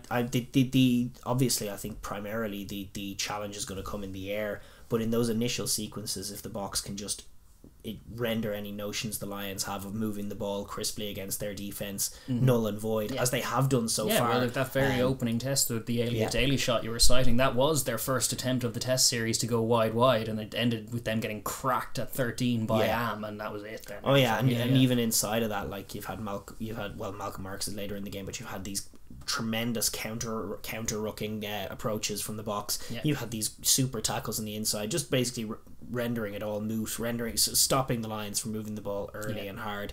That is obviously a key picture for them. Yeah. But more is the point, is just this aerial game. The Lions are going to bomb them. They're going to be sending Liam Williams this time down the throat, Robbie Henshaw, Bundy Aki. Adams, who's no mug himself in the air. No. He's better than Watson in the air and the high ball, I would say. Oh, 100%, yeah. There's a lot of quality in that Lions team, and I think as much as Gatlin wants to talk about playing, that they'll probably try and take advantage of some chaos opportunities a little more, the Lions. But the main way that they've gotten inroads, first of all, is by exploiting ill discipline, and second of all is with the kicking game. And as much as the Boks won the kicking game, it is tough when Biggar has it on a string and he's got class players like Williams chasing down at 100 miles an hour. It's a big task because a lot hinges on their fullbacks performance, and Villy's been great so and far. Andre Pollard. Andre Pollard has been back there a lot and has been trying to bail them out. Yeah. But Colby down that left hand side, like Duhan van der Merwe, has without question been. I mean, he lost a couple in that last game, but for the most part, he's been pretty imperious in the air. He has the height advantage over just about everyone on the pitch, but particularly Cheslin Colby on his wing. Yeah. That's an area the Lions are really going to be going after. If the Boks can shut down that, as they did in the second half, claim those high balls, diffuse them, take that away from the Lions, then you make the game very, very difficult for the Lions to get inroads. Suddenly you'll see the Lions have very little else in their multi-phase if you can manage to disarm them there. And similarly, like Daragh will have to play really well coming in, but you still have Mostert in his. He's in to cover Peter Steff, but that's like at maul time. I'd still say his read and his counter mauling will. They'll be have to be important. as sharp. I mean, the Lions were pretty confident in their maul in the first game. They got caught in the hoop a few times in the second game. I think they'll go back to it in a big way in this game, and that is just a huge area. Like Etzebeth has had a couple of bad moments in the defensive maul where Itoji has essentially managed to get him on the wrong side, pivot the maul around him, and prevent him from getting through onto the ball. Yeah. That's not a good look. It's not a fun look, and the Lions have a very, very efficient maul. Daragh and Mostert coming in there and shutting that down. Massive area that they're going to have to focus on, winning those little wrestling matches, getting through onto the ball, shutting down that Lions maul. If you can hold the discipline, these are the three main areas. If you can hold the discipline on defenses and just check your run, you still have a class defense. But mind the tackle height. They got away with some stuff in that first half. The last time they were a little frantic, and if they're a little frantic this week, I suspect Mr. Frenchman might not be just pinning them; he'll be doling out cards left, right, and centre. You could see more cards this week for sure. If That's the Boks are loose, it could be fatal in the first half. They have to mind the tackle height. They have to mind the offside. If they can hold their discipline, and they can defuse the high bombs and stop the Lions' maul, they will render them, in all likelihood, unable to burst in and get any inroads.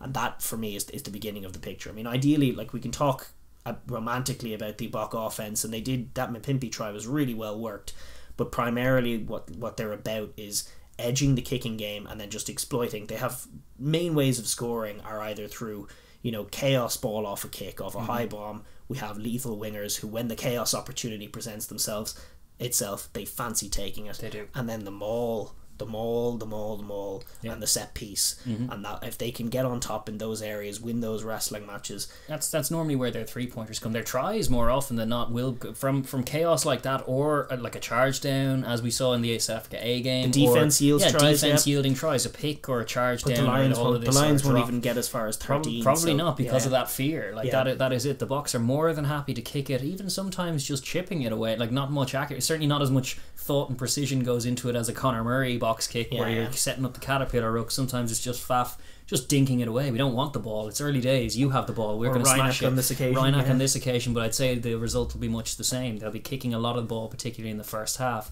and trusting their defence to apply that pressure and that squeeze.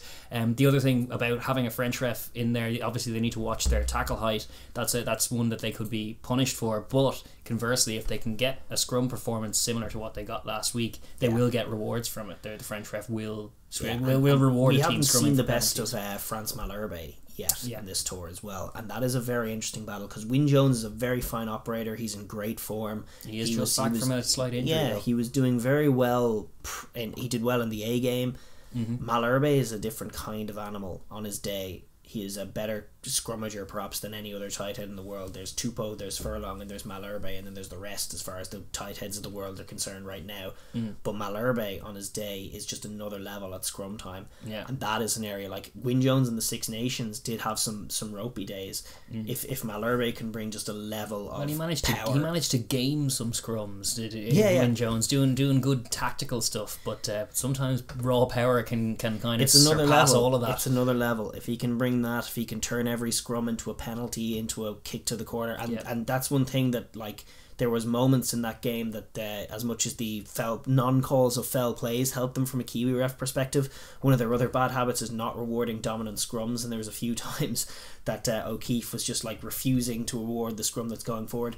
The French refs do appreciate a good scrum, and they do appreciate a clear picture at the scrum. They're less likely to go like boring in against a team that's driving forward. They'll just give it to the team that's moving forward, and if the box can get their scrum rumbling, then it could be a very long day for the Lions. That's really their picture. They will take threes early doors. They're not going to force the issue, but they're just going to look to edge the game, win those tight exchanges, then find those sort of tries either from the defense, from the maul, or occasionally from the crossfield kicking game, but mostly just from the chaos game. Yes, indeed. Well, it also involves being, as you say, discipline on your own kind of defense. No need, like, you're still going to bring line speed, but don't jump early. Those cheap offsides killed them in the first test, but just those cheap entrances in general. They don't need to do it.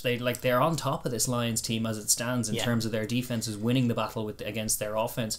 You don't need to rush it. You're actually much better off letting them have the ball in the middle third for a wee while and just trusting your defense. Don't give away a pen. Don't get too aggressive at the breakdown either. Mapimpi was guilty of it a couple of times in the first half last week. That breakdown does kill them sometimes. It does. They're over enthusiastic. I mean, it kills the Lions. Like in the last few games, the breakdown has been so savage. Like it's cost them the odd penalty, but geez, it's been such a net positive for them. You'd be reticent to change it. But I do agree with you that in general it's on the Lions offense to show something before the Bok defense overexerts itself to the extent that they give them free entrances. Exactly. I think by and large the Lions are going to be kicking the ball in the air, and it's on the back three. It's on the Villy LaRue's and Pollard, who lines up there often enough, and Visa and Colby and Visa, who will drop back. I'd say Khaleesi might be roaming a bit too, because Mostert obviously is in for Peter Steff. I don't know if he's going to occupy the same position in the wide channels that Peter Steff was when they had ball in hand. I would expect to see a more free roaming Khaleesi in that kind of environment. And maybe you will see Mostert out there, as well. They do like their patterns, and I wouldn't mind seeing it. He's still got some skills on him. It would definitely be a curious picture, but I think outside, maybe from 30 to 5 out will be as brave as they get as far as really putting on a multi-phase show. Mostly it's going to be kicks, pressure, winning those battles, and Liam Williams is going to be a real problem for them in that regard. Well, they need to kind of move him around, manipulate those guys. Like obviously Josh Adams is in, he's going to be straight in. It's less coordinated. The Welsh wingers can come high. If you can kick for grass, you don't always have to kick contestable like this, and they don't even kick contestable. Pollard is certainly the better kicker of the bunch, and he definitely sees the game better than any of the rest of that Bok team as far as the kicking game is concerned. But even to be honest with you, they just kicked to counter ruck. I mean, there was a great example in the first half when they just whipped it wide. Just dropped the ball on the toe, and Hogg got the ball under pressure, and they just poured over the ball just and absolutely the turnover. Bludgeoned through. Khaleesi's are great at that skill, but so they all are. They recognise a slightly weak maul or a ruck with only backs in it, and they can just blitz it. No need for hands in this ruck. We're not picking the ball up. We're just driving these Lions out of the way. It's a defense pressure game that we know very well at this point.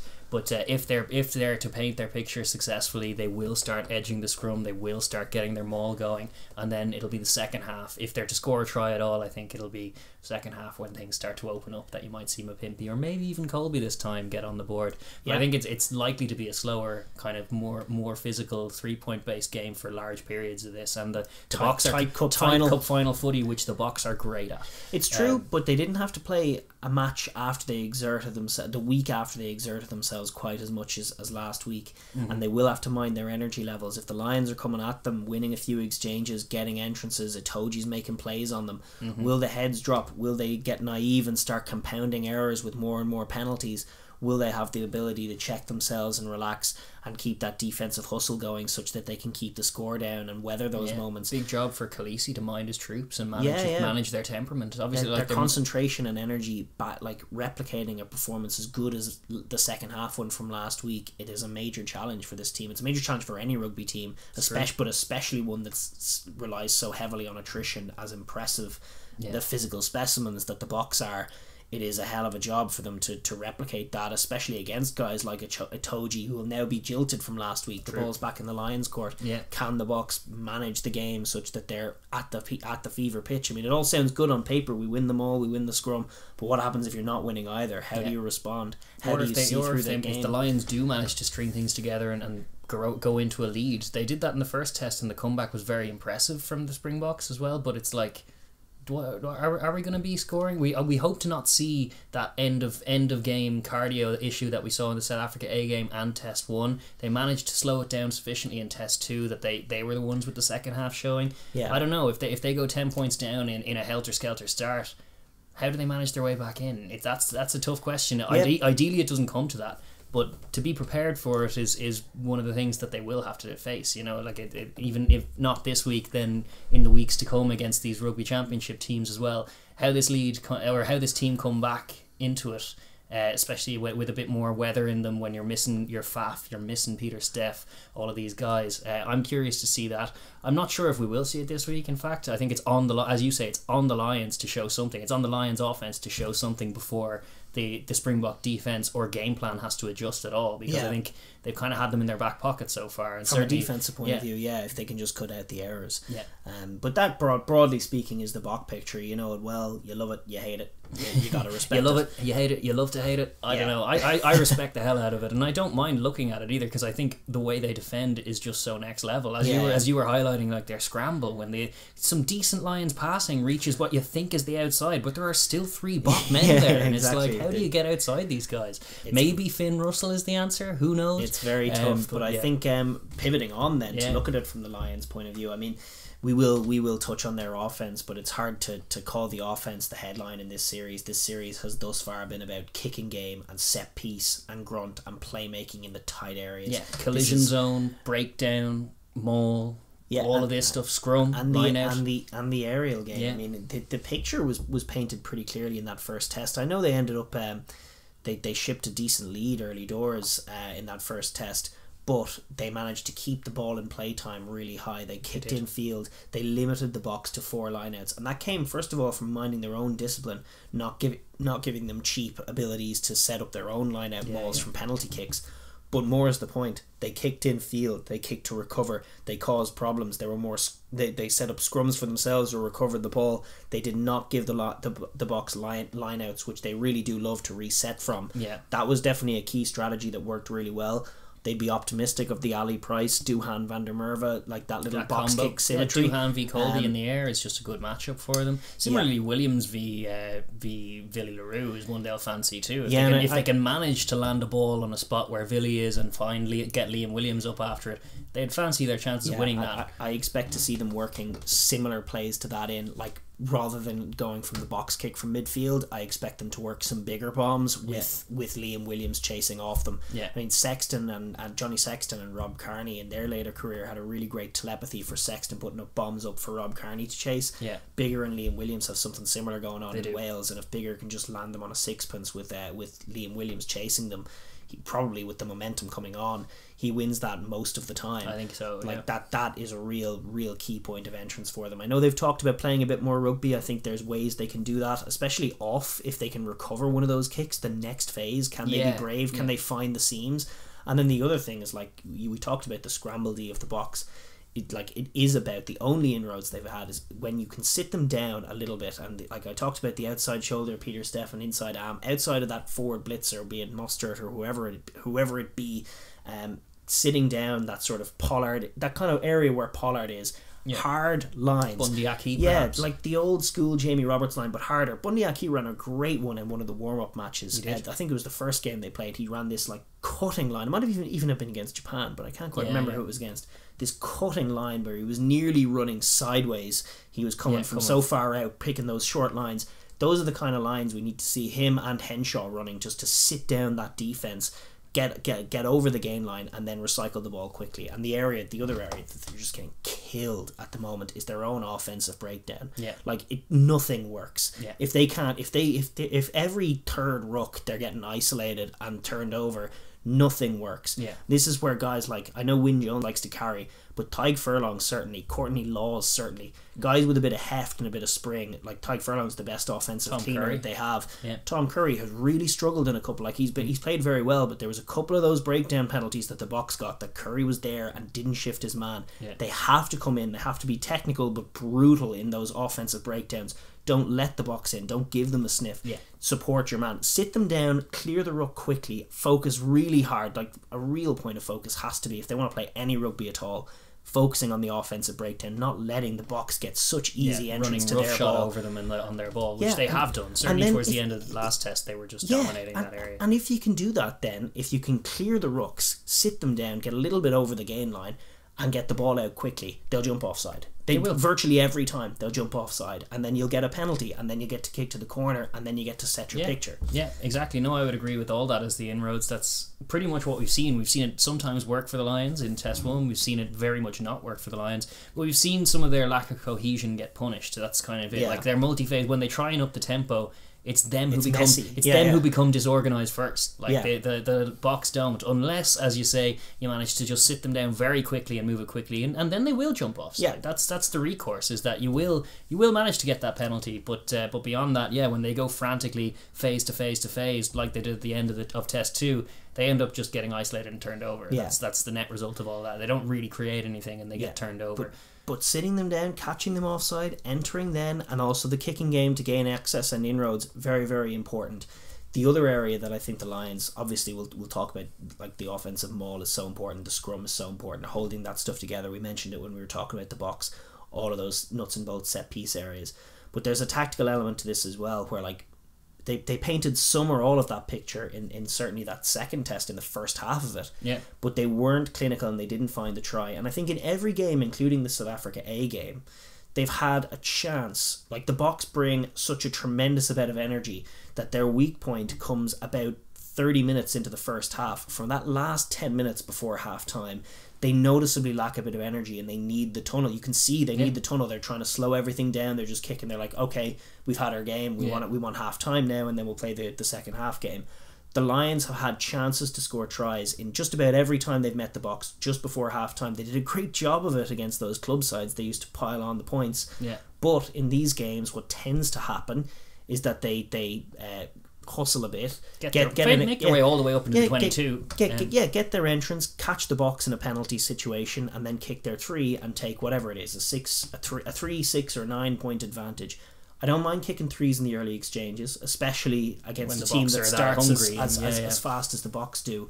But just before half time, right where Henshaw dropped that ball, they need to. I think that is the period clearly. Well, if the Lions need to win this, if they need to take a try to take this series, like they're not going to win it 15-12 and all kicks. I think if it's 15-12, the Boks are the ones on 15. More than likely. I think if they can grab that try just before half time, it throws a spanner in those works and it makes things a bit more interesting. And you're right that like you need to choose your moments for that kind of play, but that is the moment, because the Boks do start so helter skelter and they do noticeably fatigue a bit towards that and period. They're relieved, they accept once the Lions are in their 22. First of all, the Lions never look more likely to score than when they're right up on the line. It's not like they're scoring from deep. They haven't been against this Bok defence. They haven't seen much by way of strike move either, or set piece. First phase strike move, haven't seen anything. They tried one in the last game, which was Henshaw running a Henshaw line, and actually the Henshaw line was there for him, but the move said he had to pass it inside to Duhan, who got smashed by Khaleesi, and that was that move. That was as good as it got. But like from close range, their maul has been excellent and has yielded a try. Their Exeter ball's been effective. Their pick and jam. In that A game, you saw it yield 2 yellow cards, and that was very interesting to see. I mean, I think that is a real area that they could look at if they can hold their discipline. I really do wonder what would have happened in that last test if instead of kicking that 3 to go 9-6 up before half time, they just kept the foot on the gas. I mean, that was the one time they went to the corner in that game, because it was that period when the Boks were down and out. And the first thing that happened off the base of that scrum was that Faf gave away a red card. Now, tough luck, the ref didn't see it, didn't get picked up, but why not keep the foot on the neck? Why not go again? I know it's tough, and if Mostert steals your ball, then that's 3 points out the window. But I think in those key moments, the Boks have never looked more vulnerable than just before half-time. They've got to put the foot on the neck and find that try in those moments when they're down in the red zone, which they have invariably been towards the end of the first half. They've been good at getting entrances. Get that try. You need it. Yeah. You need that try. They definitely need a try. If they're going to win, and they need at least one. I don't know if they're going to find it or not, but they definitely need at least one. They have a few good things to spring from the bench. Obviously, you were highlighting Wyn Jones needs to lock it down. Similarly, Mako and Sinclair off the bench need to perform better than they did last week. The scrum will be so vital. There's no future for them if they start getting dominated towards the tail end of the second half at scrum time. No, and they do have to think about when they want to introduce certain players as well, and obviously that'll be context dependent. If Malherbe is context. They got it very right in week 1, as opposed to the Boks, whereas the Boks got it very right in week 2, and they were a little off in their decision making. It's such a result for the Lions if they can get the Boks making changes early. Like if they can get the Boks making changes before 50 minutes, that is such a win for the Lions. The bomb squad really is most functional from about 20 to 25 out. If they can stretch that out to 30 to 35, I think the difference tends to be just marked. It's astronomical, really. It's true. Similarly, just going to highlight again Itoje versus the Springbok Maul. It's just worth the price of admission alone as far as this test series is concerned. Just high level stuff. Now that you have Diager in there, you have Etzebeth, Diager and Mostert in like one of the more elite line-out units you could ever think to pick as well. But you also have Ken Owens back in, you have Alan Wyn Jones, Itoje, you have Courtney Laws out there. There's a lot of elite in this line-out matchup, and for the game, for rugby purists, it is all about set piece. It is a basics kind of game we've been treated to from these Lions teams. You can see like even Ian Foster throwing shade saying it puts him to sleep. Certainly not the All Blacks mantra, but to the more accurate team go the spoils in those kinds of things, and I think that's what it'll come down to here. They need to fix that the defensive maul woes that were really plaguing them in that, and then but a couple, it was defensive maul woes that were costing them, but also their own line out calling got goofy. When it needed to be. It needed to be tight. Needed to be, even if it was jump at 2 to secure the pill, do that first. But some of the goofy calls in the second half really did cost them, because they're all little momentum staggering. They were going to the back sometimes with, I don't know, some romantic dreams and losing that ball, and then the pop passes to the front of the line out, you can just retire them. But goofy. Not working. Goofy line out call is goofy, gets punished. Absolutely, But like, I mean, it's not dissimilar to the Boks in that they're going to want to win that aerial game to get entrances. They're going to want to spoil at line out time. If Itoje can have a similar game, I mean, we talk about the Bok defense. In that first test, the Lions' scramble defense was sensational, and they shut the Boks down and they frustrated them, and they attacked the pill. You have Henshaw at 13 now, where he defends a bit like more roaming, more good reads, speed and big wraps, or even just getting in the passing lane with a more robust, solid man in Bundy Aki inside him. They're similar picks. They're quite similar teams, the two of them, to be honest. There's a reason the games have come to this kind of little picture that they have, is that they're two teams playing very similar styles. They are, and if Sanjay can defuse all those bombs, and Henshaw can shut down things on the outside, and then all of a sudden the Boks don't have those inroads. Itoje's stopping things up the middle. All of a sudden, where are the Bok points coming from if the Lions can hold their discipline? It's a similar kind of picture for them. They will need to try to win this game. I do maintain that. I think. But overall, I think they're well in the mix. I think they're going to need to deliver in the line-out area, in the scrum area. Those are so important, and they're going to need to fix the offensive breakdown if they want to get any plays off themselves. That's first and foremost, because Ali Price will want to move them quicker than Murray. He won't settle for the pace that the Boks were able to establish early in Test 2. No, and if they can keep the tempo frantic like they did in Test 1, tempo high is good for them. You can gas the Boks out, but as you say, it can't come at the expense of the offensive breakdown, because at a high tempo, even for 2 or 3 phases, they will end up getting poached if they're not accurate and effective on their cleanouts. With all that said, do you have anything else, or do you just want to think, how's this going to go? Well, I mean, it's going to look very similar to I think so. to the other two games, but also, like, I think the Boks are going to be edging it. They're going to be all over them. They're going to score maul try after maul try, probably 30 points up. But then Finn Russell comes in off the bench on about 50 minutes with a little swish of the shoulders, and all of a sudden 6 things tries. Things just a little chip and chase, and he regathers it, steps arm, fizzes out one of those beautiful 50-metre passes all the way across to the other wing. Elliot Daly, who pops up with an unlikely try. To rub your nose in it. And yeah, it's just the Finn show. So from 50 minutes on, Finn probably manufactures, I'd say 5 or 6 tries. So what, 45-40?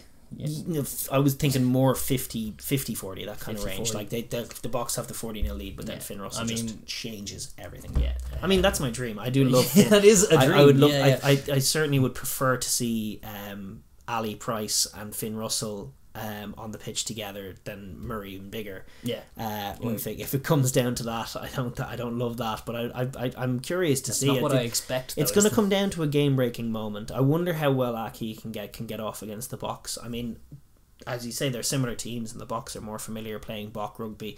Yeah, I worry about the set piece. I'm hopeful that Itoje by himself can be just that determinative factor, and that Wyn Jones can hustle hard at the scrum and make it a non-factor. Yeah, and then Mako can come in off the bench and do a job, hopefully. Sinker. Do you rate Mako higher than Cock? No, I rate him higher than Sutherland. Sure, but I mean, that Saracens matchup is its own dynamic. No, I don't really see Mako winning that necessarily. No, not necessarily, but if he comes on a little later, then maybe if there are just no scrums after he comes on, then maybe he gets a good few plays in the loose. I expect there will be scrums. It will be a big telling factor. Yeah. I think it's going to be tight for a while. I wouldn't be surprised to see it be 12-all after 60 minutes and for the game breaking moment to be a kick. The question is, will the Lions play a bit more? Gatland has been saying we're going to try and play a bit more. Will they? Subterfuge. Because that's where it gets really interesting. Is can they get outside the Bok defense? That's the game I want to see. And is it does the Bok defense end up getting its defensive tries back, or do the Lions actually get some tries of their own out there? How does that play out? Or do they at all? I mean, what you're sort of suspecting is what happens often in these sort of final games of these series is like what happened 4 years ago in New Zealand, is that everything tightens up a little. Everything gets cagey. Sprinters kind of go like that. Yeah, nobody's trying much, and then it does become a grind, and then it does become about who finds that sort of one play. Yeah. And a big turnover steal in the middle third, or a big scrum pen in the middle third could be the decisive factor. A bouncing ball to Cheslin Colby, and that's all she wrote. Or Josh Adams. Fresh back in. It's true. Right. There's lethality out there for the Lions as well. Like, they can take a try if it comes their way, but they haven't been looking for it quite as much as the Boks. The Boks have crossed the chalk a few more times than the Lions they were have. held up 3 times in Test 1. The Lions have, as you say, never looked as dangerous as when they're setting a red zone offense, drive after drive, penalty advantage after penalty advantage, pressure game, much like Exeter bring. We haven't seen their razzle-dazzle. We saw them try it once early in Test 1, got it comprehensively shut down with a rib-shattering shot from Am, and that was enough for them to decide, that's not going to work. We're going to try something else. Well, they've managed just the one try in the 2 games. Yeah.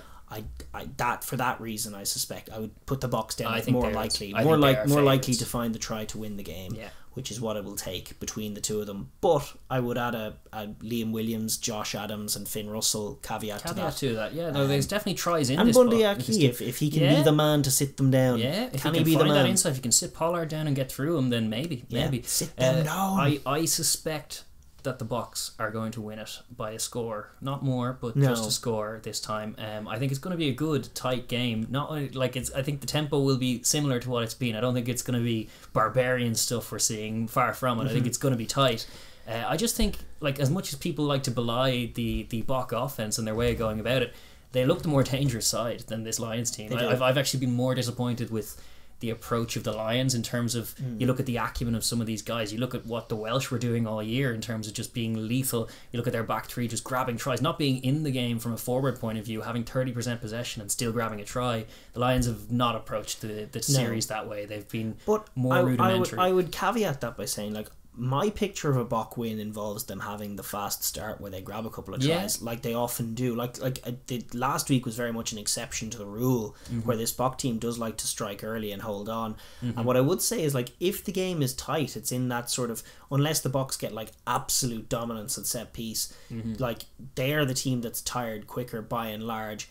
And the Lions have that Itoje trump card. They also have Adam Beard and Sam Simmons to bring on, which is a potentially lethal loose forward combination. That's true. I actually think in those dying minutes, you could see the Lions coming on stronger with Itoje and that incredible. That's what we saw in the A game and in Test 1. Exactly. And if the Boks aren't successful in slowing down the game to the extent that they did in Test 2, then maybe fatigue plays its part. I think probably the Boks, but I think it takes the fast start. I actually think if it's 9-all at half time, it's advantage Lions, because the Boks are usually that fast starting team. Although it didn't play out that way last week, and I do think that the Lions should be looking for that try before half time. I still think that in that last 20 you expect to see the likes of Itoje coming through, the likes of Beard. I think it might be that they might be the ones who finish the stronger, although end of a long season, so it's very hard to say. Very hard to say. Who are you going then? Who you got? I don't know. I really don't know. No, neither do I. What do you think? Yeah, Drop it in the comments down below. Do you have the Lions by 30, as you were saying? Do you have the Boks by 3? Who do you have winning it? I just make the Boks favourite by virtue of being at home, by virtue of all of these other intangible factors, but it's slight. I think they're a good matchup of a team. I think there's, as you say, two very similar teams playing a similar style, and it's been a bruising test series. Maybe the Boks. I might go back to the Boks because of the point I made at the top about the Lions not changing their back row. Laws and Curry, and even Conan. I like Conan, obviously. I don't want to say an ill word about him, but all three of them might not be as good as they were. There's an element of diminishing returns to having to play every minute of every game for these guys, and that has been the case. Such a physical, it's such a demanding job for the back five of a scrum to do. It's like the most demanding one in world rugby. And I know the Boks have similar things, but they've injected enough difference, and also I just think they're sort of heftier and more used to it, and not coming off that long season. That I just think for that reason maybe the Boks just have that edge and win the set piece, and that might be the way that they win it. That's my picture, is that actually Wyn Jones doesn't hold up and the scrum goes to pot, and then the line-out maul goes to pot, and that's the way the Boks win it, a la World Cup final, just set piece dominance. It's a simple game. You win the set piece, but I don't know, it's not necessarily how it's going to go, but that's what I'll call anyway. Okay, I'm hedging with you as well. I'm thinking Springboks, but I'm going to root Lions all the same. Of course, I'm going to hope that the Lions can get a famous victory going, but either way, just looking forward to that test. It's just this Saturday from Cape Town, the denouement of the Lions tour. It's been great covering it. It's going to end in spectacular fashion. There's going to be more controversy, I dare say. Yeah, and it's been a great series. Everyone untwist the knickers, lads. It's been a great series. It's been a great rugby series. Defense is interesting, and we will get to see fun offenses returning as well. It's been a great series. I've really enjoyed every minute of it. Well, of the test series, I've enjoyed every minute of it. And fair play to everyone for getting it going. And now all that's left to do is watch the game. I can't wait. Looking forward to it. Awesome. Yes, and that is the Lions tour all wrapped up, but that is not the end of international rugby or the intrigue therein for this weekend. Not by a long way, sir. No, not at all, because we have Bledisloe 1 kicking off this weekend. It's going to be on Saturday. It's going to be at Eden Park, not Wellington, as it was originally scheduled to be. That has been moved to Eden Park, where they're going to be. It's a blow for the Wallabies. It is a bit of a blow for the Wallabies, for sure, but it's going to be Saturday, 7th of August. Kick-off 7:05 local time. That's stupid o'clock in the morning over here. It's actually not. It's 8 a.m. It's much more reasonable o'clock than the often quarter past stupid o'clock. So that's going to be local time. Referee, it's an all Kiwi refereeing ticket, as probably COVID dictates, but we have Paul Williams, the man in the middle with the whistle, Mike Fraser and Brendan Pickerel, both assistant refs. Pickerel obviously was meant to be over in South Africa TMOing for the Lions, but couldn't travel, so that's a shame for him, but he's there. And we have TMO Glenn Newman, also of New Zealand, so an all Kiwi affair in terms of the men with the whistles. So couple that with the Eden Park factor, and it's going to be tough day out for the Wallabies. Just in terms of weather forecasts as well, as of Thursday when we're shooting this, the Saturday weather is said to be showers, becoming a bit more isolated later in the evening, but southwesterlies, gales getting as blustery as 90 kilometers an hour in some exposed places. Lows of 10 degrees. It's winter in Eden Park. Somewhat, but it'll probably there'll be the odd factor, but it's not apocalyptic weather. And I think on the telly it'll be hard to notice there's any weather. And I think both it's certainly not wintry to the point where either side would consider, especially the All Blacks would consider deviating from their supposed plan. That's obviously. It's the opening game of the season. It is not crucially part of the Rugby Championship. No. It is just the first Bledisloe game. Now, usually in years gone by, they've done the last Bledisloe game is the one that isn't part of the Rugby Championship. But this year, basically, I guess, so they can have everyone start on schedule. They're going with the first game, not part of the Rugby Championship. Wow. No points on the line, no bonus points, no nothing. Just a Bledisloe win or a loss, the first game of the classic series. Yes, which has been held by New Zealand for the last forever. I think it's 18 straight seasons of Bledisloe retention from the All Blacks. Cool. The Bledisloe is just one of the great cups in our sport as well. First clash was way back in 1903 in Sydney. and New Zealand won that one 22-3. But since 1931, the overall winner of the matches have been, I think that's when Bledisloe came in. The cup was actually donated in that year, so it's been Bledisloe since then. One of the older, more prestigious titles, and one of the great rivalries as well, the Trans-Tasman rivalry of these two. It just goes back as far as the Wallabies had nearly taken over a World Cup at this point. I mean, they have lost. That coveted. They have lost so many in a row. Yeah. I mean, man, they would love it so much if they could take one off them.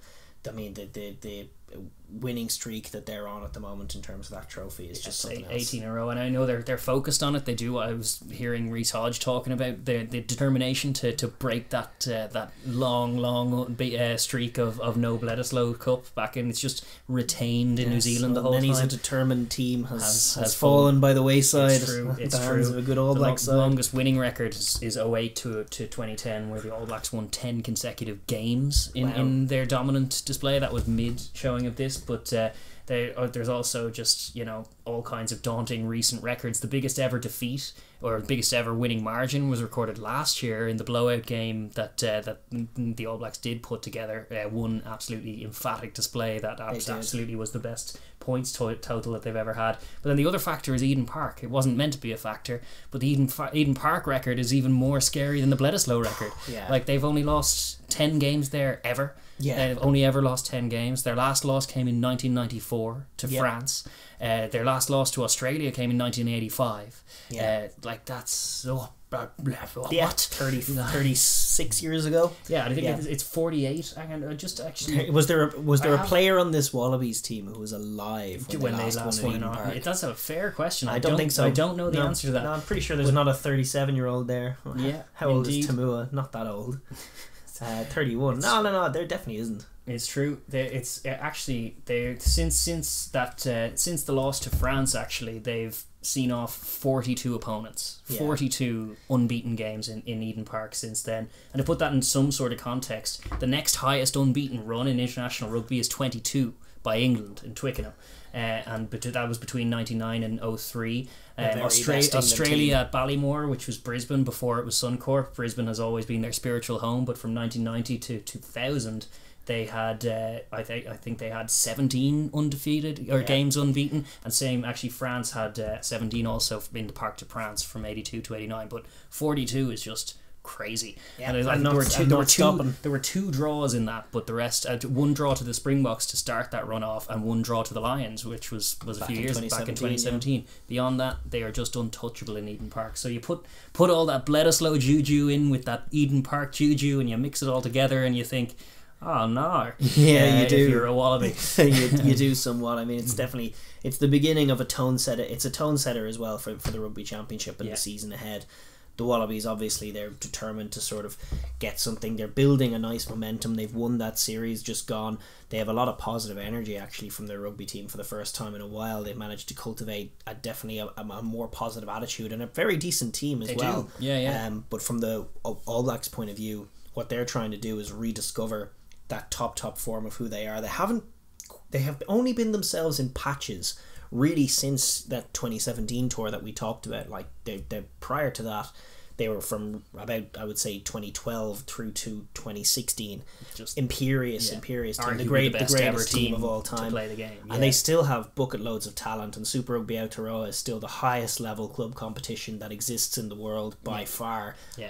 The skill set on display, I mean, we'll get into the squads now in a moment, the bodies on display. It is a phenomenal array of talent, and I'm liking the chat that I'm hearing out of Fozzie Bear. Ian Foster. He's been bullishly focused on skill set and bullishly deriding ugly rugby. Then when he sees it across the Indian Ocean in South Africa, and then also just talking about skill set, bigging up this team. He's picked we'll get into the squads right now, really, but he's picked a very quick team, and he wants to play fast footy, and I think I'm very, very excited to see this All Black team, because they have been leaning a little bit on power and everything else.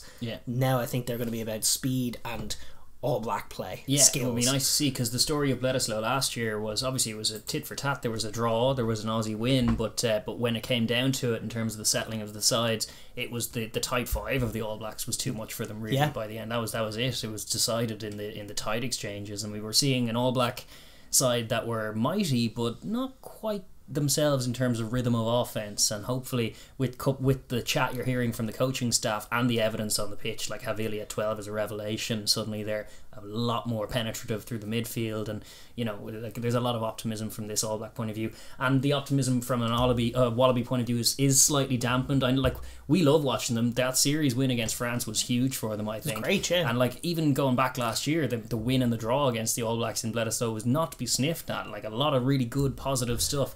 But you couple as we were saying, the Bledisloe history, the Eden Park history. You look at Super Rugby Trans Tasman, which was obviously like a noble idea that the execution could have been better, and it didn't work out well for the Wallaby side. So I'm sure there's probably local expectations are somewhat dampened. I was seeing there were so ridiculously long odds on Australia to win this game when you're looking at down there compared to the All Blacks. But I think there's more cause for optimism than that. Maybe you're just a bit too close to it. Like when we're looking at Ireland and thinking it's all doom and gloom. Yeah, there's probably some truth to that. We'll rattle through the teams now. We'll start with the All Blacks, the home side. Yeah. They've got George Bower, who has come through as just a real find this year. Crusaders loose head. Yeah. Awesome player. He's gone straight in at loose head. Cody Taylor. Obviously needs no introduction, really. He started this season like an absolute house on fire in Super Rugby Aotearoa. At his best, he's the best hooker in the world, really. He gets the nod at hooker over Dane Coles, who's on the bench and is also world class. Nepo Laulala, who's probably the form tight head, but does have his issues at times. He gets the role at tight head, sets up a fascinating matchup against his Wallaby counterpart.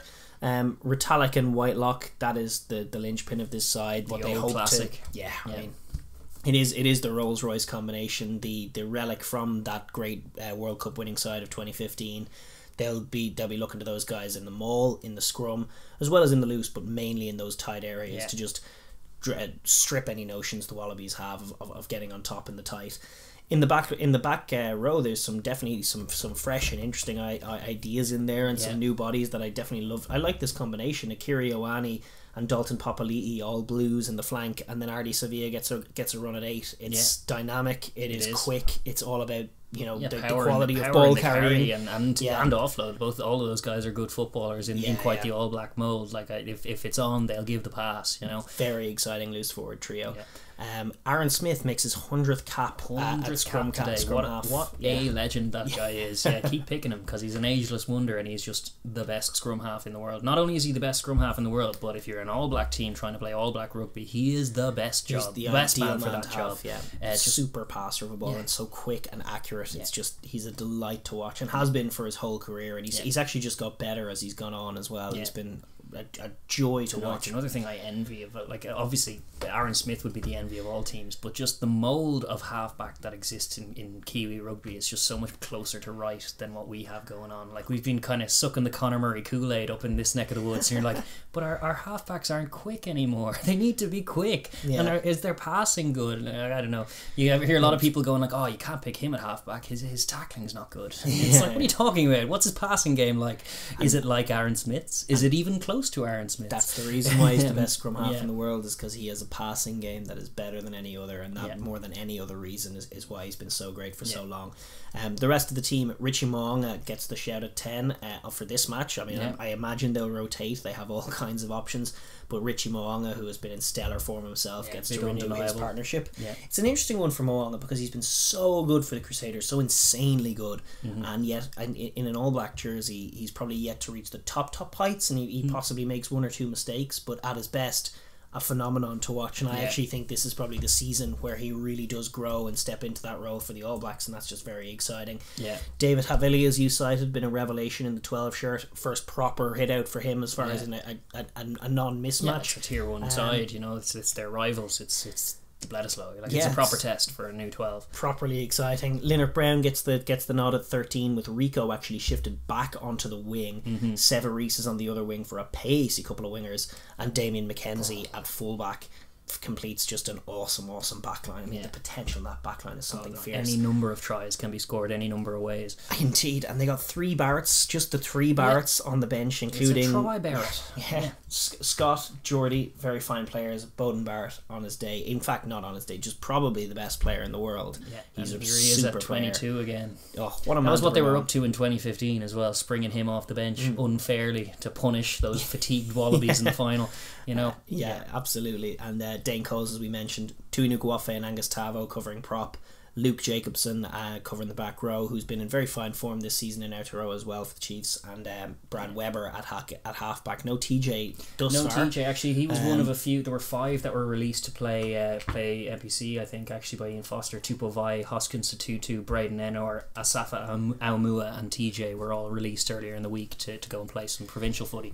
I guess they want to get TJ back to speed. I think TJ will be in there before long. I think we'll see him feature in one of these Bledisloe tests, if not surely, this one. Surely. But yes, that is the formidable looking All Blacks side. The mighty All Blacks who will be coming to defend their Eden Park record with aplomb. For the Wallabies themselves, they've actually had a few changes as well from the team that we saw last time out. I suppose I'll just rattle through the team as you did there. Just let it load it up. We have number 1 James Slipper, Payangamosa gets the nod at 2, and Alan Alalatoa gets the nod at 3. That was the debate. Do you start Tupou? Do you bench him? What they've opted for test 1 is Alalatoa starting. It worked better during the French series. It did, so, yeah. Launching him off the bench, good impact to have. Darcy Swain gets the nod after a very, very impressive series against France. He partners Salakai Loto, leaving Philip on the bench to come in and offer a bit of heft as well. The back row a bit more settled. You have Valentini at 6, Michael Hooper captaining from 7. What an awesome showing he put in that French series as well. And Harry Wilson back in at 8 as well. It's a fine fun player. New forward trio as well. Valentini's so powerful. I mean, that matchup's so fun. Yeah, really, really good stuff. And then actually Fraser McWright covering the back row is also a fine player on the bench too. Yeah. Then I'll just wrap up the backs. We have Tate McDermott getting the nod after being very impressive in the final test against France, having finally got in there. He partners Noah Lolasiu. I'm not sure if it's O or U, but Lolasiu. That halfback partnership, the one that took them to victory against France as well. Obviously no sign of James O'Connor just yet, back from it, still nursing an injury. This has been great for Lolasiu. He's been absolutely growing into that jersey and becoming a very fine 10, really improving game on game, and his opus performance so far in a Wallaby jersey was his last one, which is exciting. That's exciting. Well, when you look back on last season, he started in that game that they were wearing green, that they absolutely got pumped in, and it was an unfortunate one for him, but he was a very young man against a pack that were getting absolutely bullied. I think he played one Super Rugby game at that stage. At that point. So it's definitely a lot more miles under his belt. The centres are very exciting. Hunter Paisami in at 12 with Len Ikitau at 13. I like the look of that so much more than what they were doing.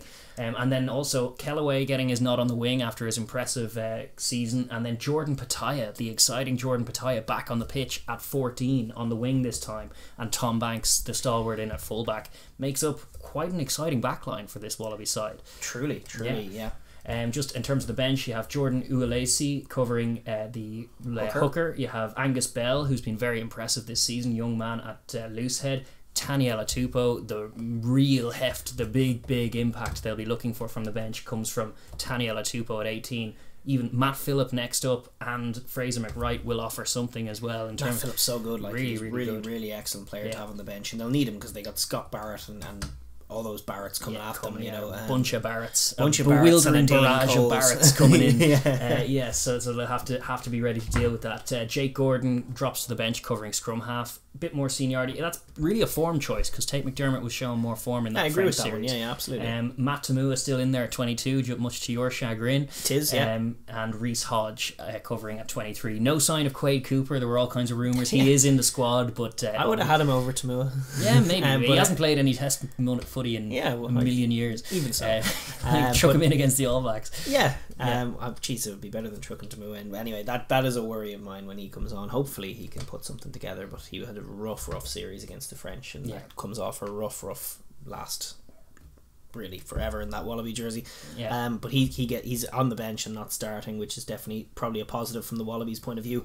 Looking over the squad, I mean, I do definitely like it. I see potential for it. The pack is excellent. The pack can certainly mix it, and the backline is new and fresh. It's definitely got potential written all over it. I like Tupou on the bench. Does one Tupou equal 3 Barretts? I don't know. Maybe not. Does a Tupou plus a Phillip equal? Maybe. Tupou with has a McWright in there, sprinkling of McWright. Tupou has been excellent. Has been excellent, and his matchup now. We'll see. There was one factor. Obviously, there was a massive Marika Korobetti shaped hole on one wing, and that is because he is one of 3 players who have been omitted from selection for this because of drinking, I guess. Well, it was himself, Fao Amosili, who probably wouldn't have featured, and Issa Naisarani, who might have. Those 3 were they went to a dinner, apparently dinner and drinks, and according to the quote, they continued to drink alcohol beyond the agreed upon time, said Rugby Australia, and as such they are not available for selection this week.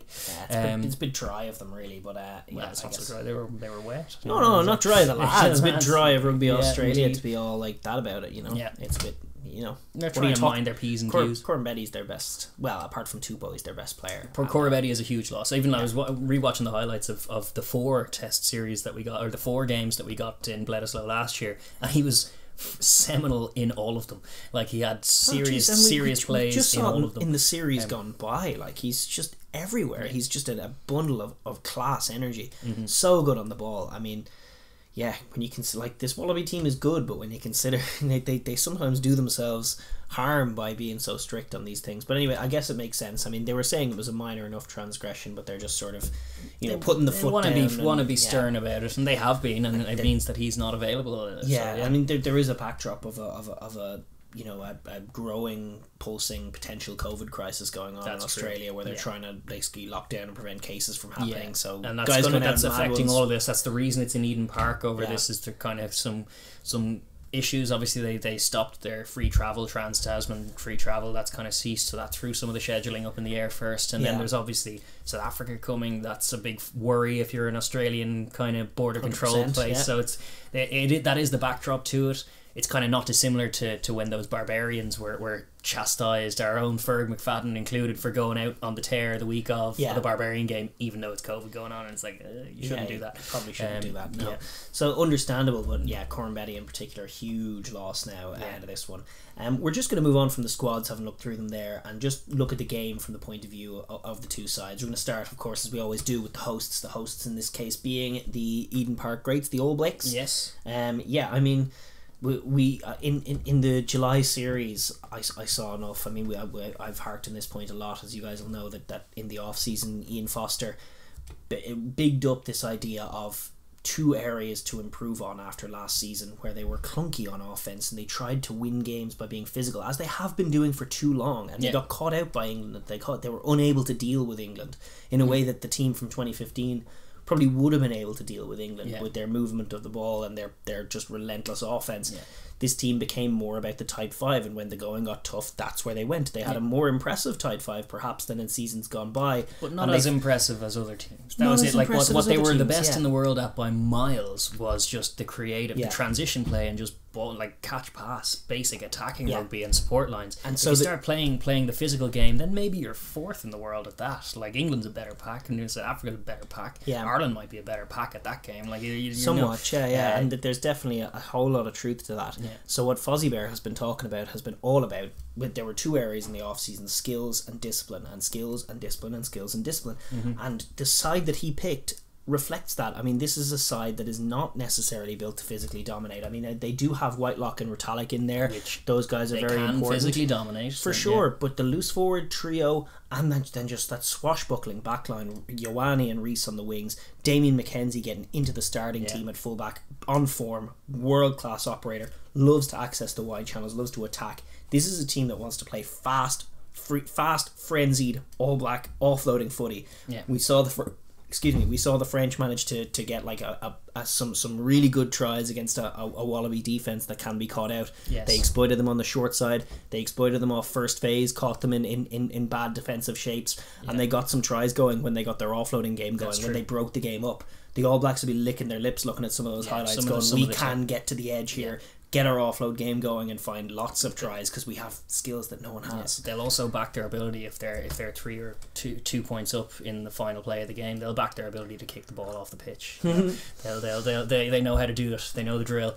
That being said, I don't think it'll come down to that. I think the All Blacks, as far as, like, they will look to win some collisions in the tide. Obviously, they still fancy their forwards. They like the idea of a team coming to Eden Park trying to bully their forwards, because they very often prove them wrong in that. Certainly certainly when England do it, or when they love that notion.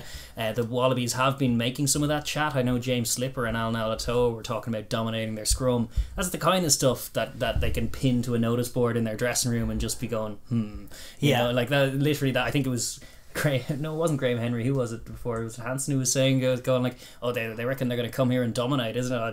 I just told Brodie that, you know, and just see the look on his face.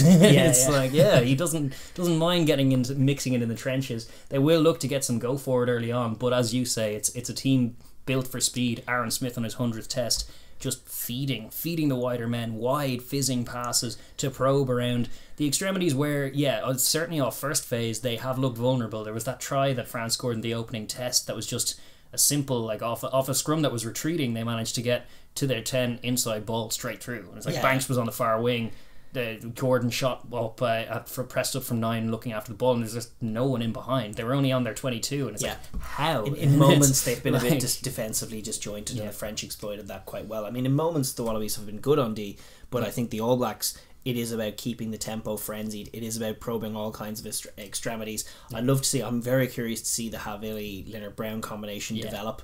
I love what I've seen from Havili. So all season he's been excellent, and just the translation up to international level, it was brilliant against Fiji. Like really, really good. And much as the local reporting, we're just going like, we should be beating Fiji by more. Fiji are terrible. It's like, Fiji aren't terrible. Fiji are very good. Fiji are probably more of a defensive force these days than this Wallaby side are, based on evidence. Potentially, and some of the sort of cheat code rugby that they engaged in, just to get outside that blitzing Fiji defence, just with the softest of soft hands, picking perfect lines and runs off each other. I mean, it's instinctual to the All Blacks. There isn't necessarily a tactical element about it. It's just about harnessing those skill sets and getting the guys to play with supreme confidence and rhythm and tempo. And when they do that, they just pick passes that no one else picks, run lines that no one else runs to the same crisp extent, and just make the game of rugby look joyful and easy. It's everything that I suppose the Lions tour hasn't necessarily been. It's all about joyful, expressive, brilliantly skilled rugby, and I really do expect the All Blacks to lean into that and to certainly try and just play with flow and verve and tempo.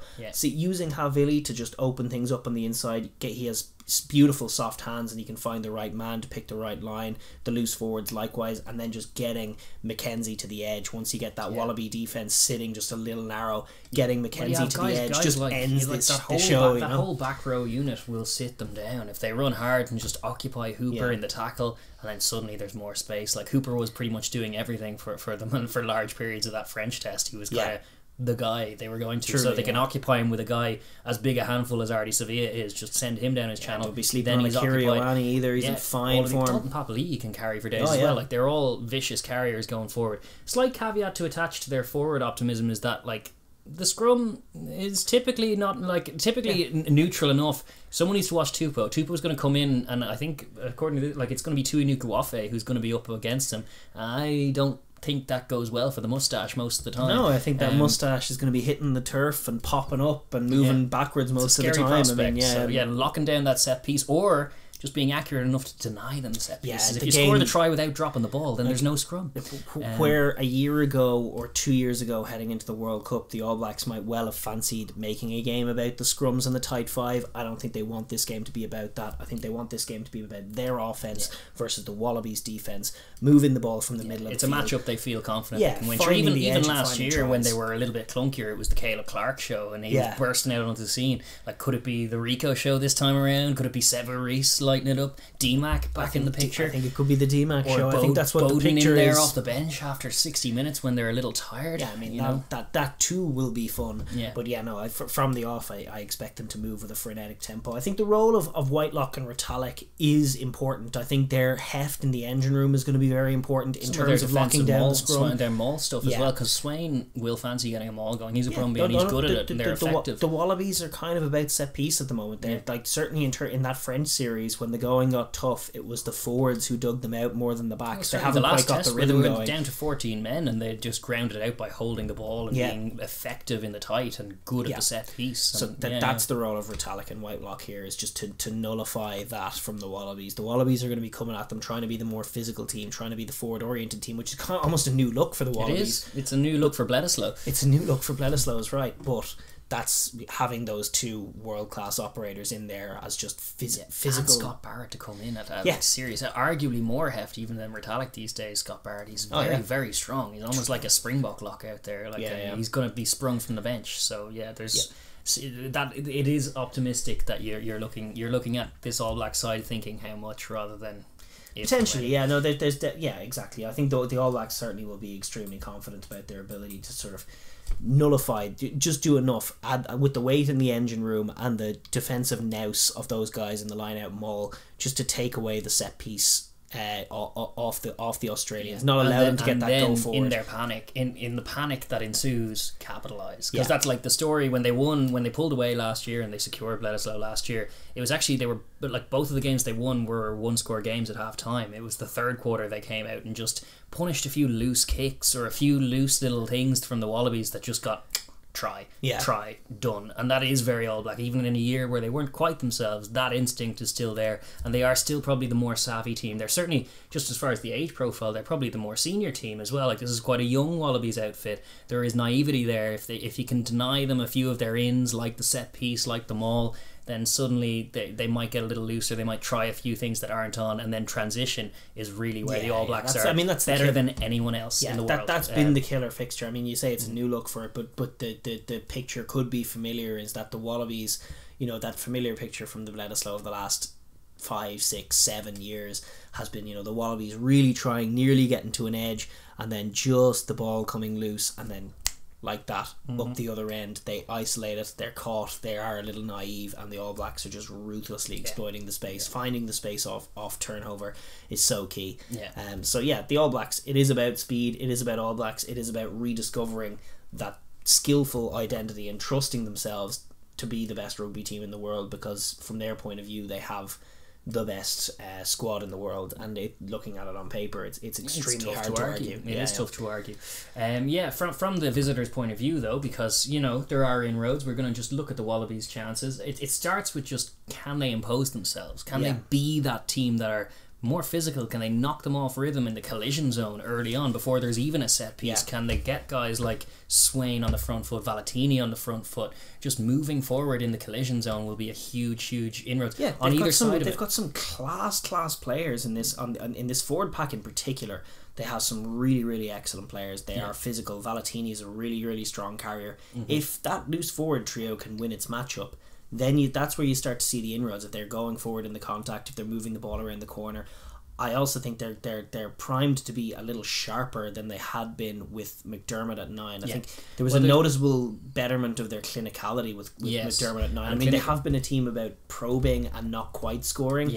With McDermott in there straight away, they were finding tries and then finding scores. Well, like, even tries, but also threes will be necessary. They need to make their attacking forays count, because that's been a killer for them in these Bledisloe series, but also just in games in general. They have looked very pretty. Their attacking shape can be very nice, but it just too often yields no scores. And whereas you look at the Springboks, by contrast, being like, these are a bit ugly, a bit rudimentary, but they do get scores. They're more clinical, even if they're a little bit more bludgeoning to look at. Truly, I couldn't agree more. But in that last game against the French, you saw in particular that McDermott try where they had actually been out of the game and then they entered, and then it was a really flowy attack where Nolosio picked out Hooper on a perfect line. There was a lovely dummy line in there from Alato actually, and Hooper just cuts this perfect line, and then straight away, no sooner as he cut it, then he's stepping his man, finding the guy on the inside, and McDermott is running the perfect scrummy tracking. That was a good try for McDermott, but actually that combination in that match, they had one great defensive read. I think there's a good level of telepathy between those two, between Hooper and McDermott, that I wasn't seeing there. It's you do see them pop up in different teams, little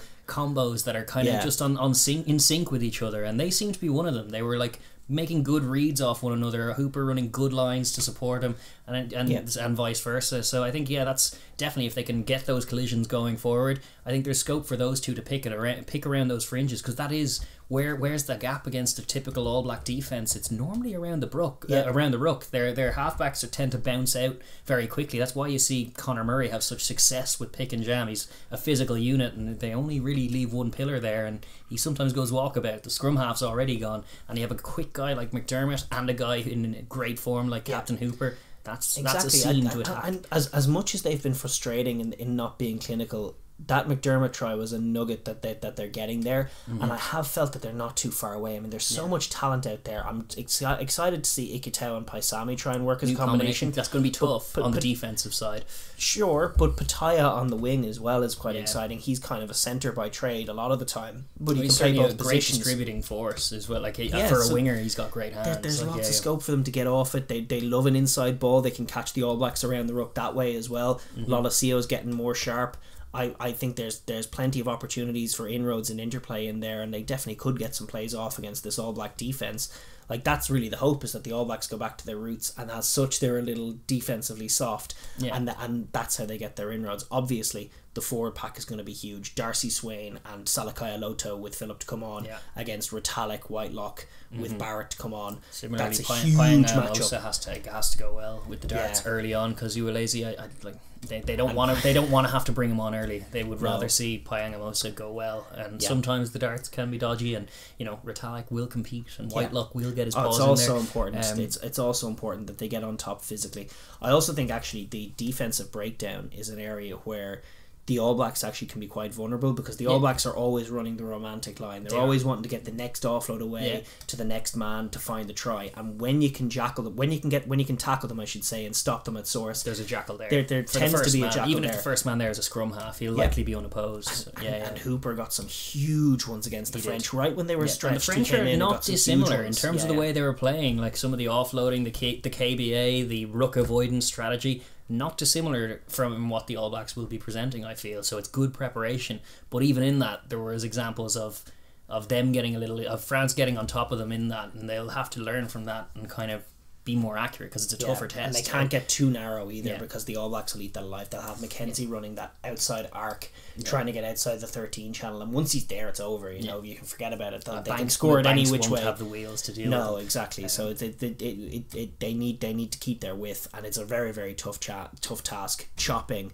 preventing offloads, keeping your width all at once when they're coming at you at breakneck speed. It takes elite defensive breakdown to work that, and it takes probably a Herculean effort from both the loose forward trio and in particular the inspirational captain Michael Hooper, whose form is off the charts good at the moment. He's playing out of his skin and he needs to keep it up. He does, he needs to deliver in all those ways, but other guys need to help him out as well. Similarly, the actual kicking game, I'm curious about it. Like, they played a better game as far as management in the third test against France than they did in either of the other two. But their exit game and their entry game, like, obviously you don't want to just kick it to Demi McKenzie to kick return on you. That's obviously not a good recipe, but kicking for grass, turning the All Black defensive line a bit, even little chips over the top to try and catch the line speed out. Like, good variety to the kicking game will be important, and that'll probably fall on Lolasio's shoulders more so even than McDermott, because McDermott is more of a passing, running scrum half than Lolasio, or than Nick White or Jake Gordon on the bench. So I think it'll come a lot to Lolasio and then Banks as well at fullback to try and kick them into good areas. Yeah, and force the All Blacks to exit. I mean, really, like, the ideal Wallaby picture, I mean, we haven't mentioned the glaring problem that they've had, which has been the terrible slow starts where they've given up huge leads to France every time. If you go 15-0 down to France and you still manage to win the game, if you go 15-0 down in Eden Park to the All Blacks, you're not going to win. You lose by probably at least 35, or something like that, or at least 30. It's very, very tough to come back from there. Like, they need to start sharp. They need to keep, like, in those early exchanges, mix it, frustrate the All Blacks, get your jackal steals. You'll probably resource your own offensive breakdown too, because Dante was doing damage to them in those two games as well, and it's like they, as much as like you can catch the All Blacks being loose, they have similar bad habits with the multi-phase too. It's 100% true. They're quite similar teams in that regard. They're going to have to play and mix it with the All Blacks. It's going to be very tough. At times they'll concede tries. I don't think their defense is good enough to hold out the All Blacks for 80 minutes or close to it. So they're going to have to score some early tries. Keep the pace of the game not too high, but not frantic, but to their appropriate standard with McDermott driving a high tempo. Find tries of your own, go blow for blow with the All Blacks, and then look to your game-breaking man, your Taniela Tupou, to come on. If you can be within a score when Tupou comes on, it's game on. Yeah, 100%. If you're that not, guy's it probably incredible. isn't. I mean, it's not just the scrum. He's everywhere. Oh, sure, the try he scored against the French in Test 3 where he just knocked over 3 French forwards from 5 out and got in. Even in Test 1, like from from range. He picked a line that any centre would be proud of and just cut through them. Like he's or the little skip pass for Gordon's try as well. When you're just trying to mark him because he might do that little carry, he'll just fire a nice pass. He's a total rugby player. He's got all the skills, and as good as Beauden Barrett, and all of them are, like, if Tupou's on his blow and he comes on, he has the potential to be the best player on the pitch. He can do, and he can take games by the scruff of the neck, potentially against anybody. So definitely, if they can just go blow for blow with the All Blacks, not allow them to get out of sight, not take the eye off the ball with 5 minutes before half time, for example, or the 5 minutes after half time, both important times to be out of the dressing room. Exactly right. And then get Tupou onto the field with the game in the balance. They're going to have a chance. They will have a chance. With all that being said, how do you see it going? What do you think? Yeah, I'm actually really positive about Wallabies rugby, and so it's a shame if they get beaten and then their media start tearing into them, and I'm like, wait, you're turning a corner, relax. This is the toughest team in the world. But I am extremely excited by everything I'm hearing and seeing by the All Blacks at the moment. I think that back-to-back Fiji winning and the 100 and whatever against Tonga, as much as it was against Tonga, and the talking point was, oh, poor Tonga. It's like, you try and tell me, like, England played Canada, who are as bad a team as Tonga, if not worse, and they only put 70 on them. It's freakish scoring 100 points. Yeah, they've won 80. They've gone right back to where they should be, which is the skills-based approach. Now, the chaos element to it is that there's no way they can be. They've seemed to have flicked a mindset switch and gone back to being all about offense, and you want to score 4 tries, I don't care, we're going to score 5 or 6. That's the classic world-class All Black mindset that we all fell in love with in the Steve Hansen era. But I think there is potential for them, having flicked this switch, to be caught a little out of sync or be a little less flowy against a good team like the Wallabies. That's the chaos element. It's hard to know if they'll be 100% right. Yeah, well, if they start dropping balls with their ambitious romantic play, and then they're not on top in the scrum, then that's the slow. But who is dropping the ball? Like Aaron Smith, Richie Mo'unga, the form half-back combination in the world.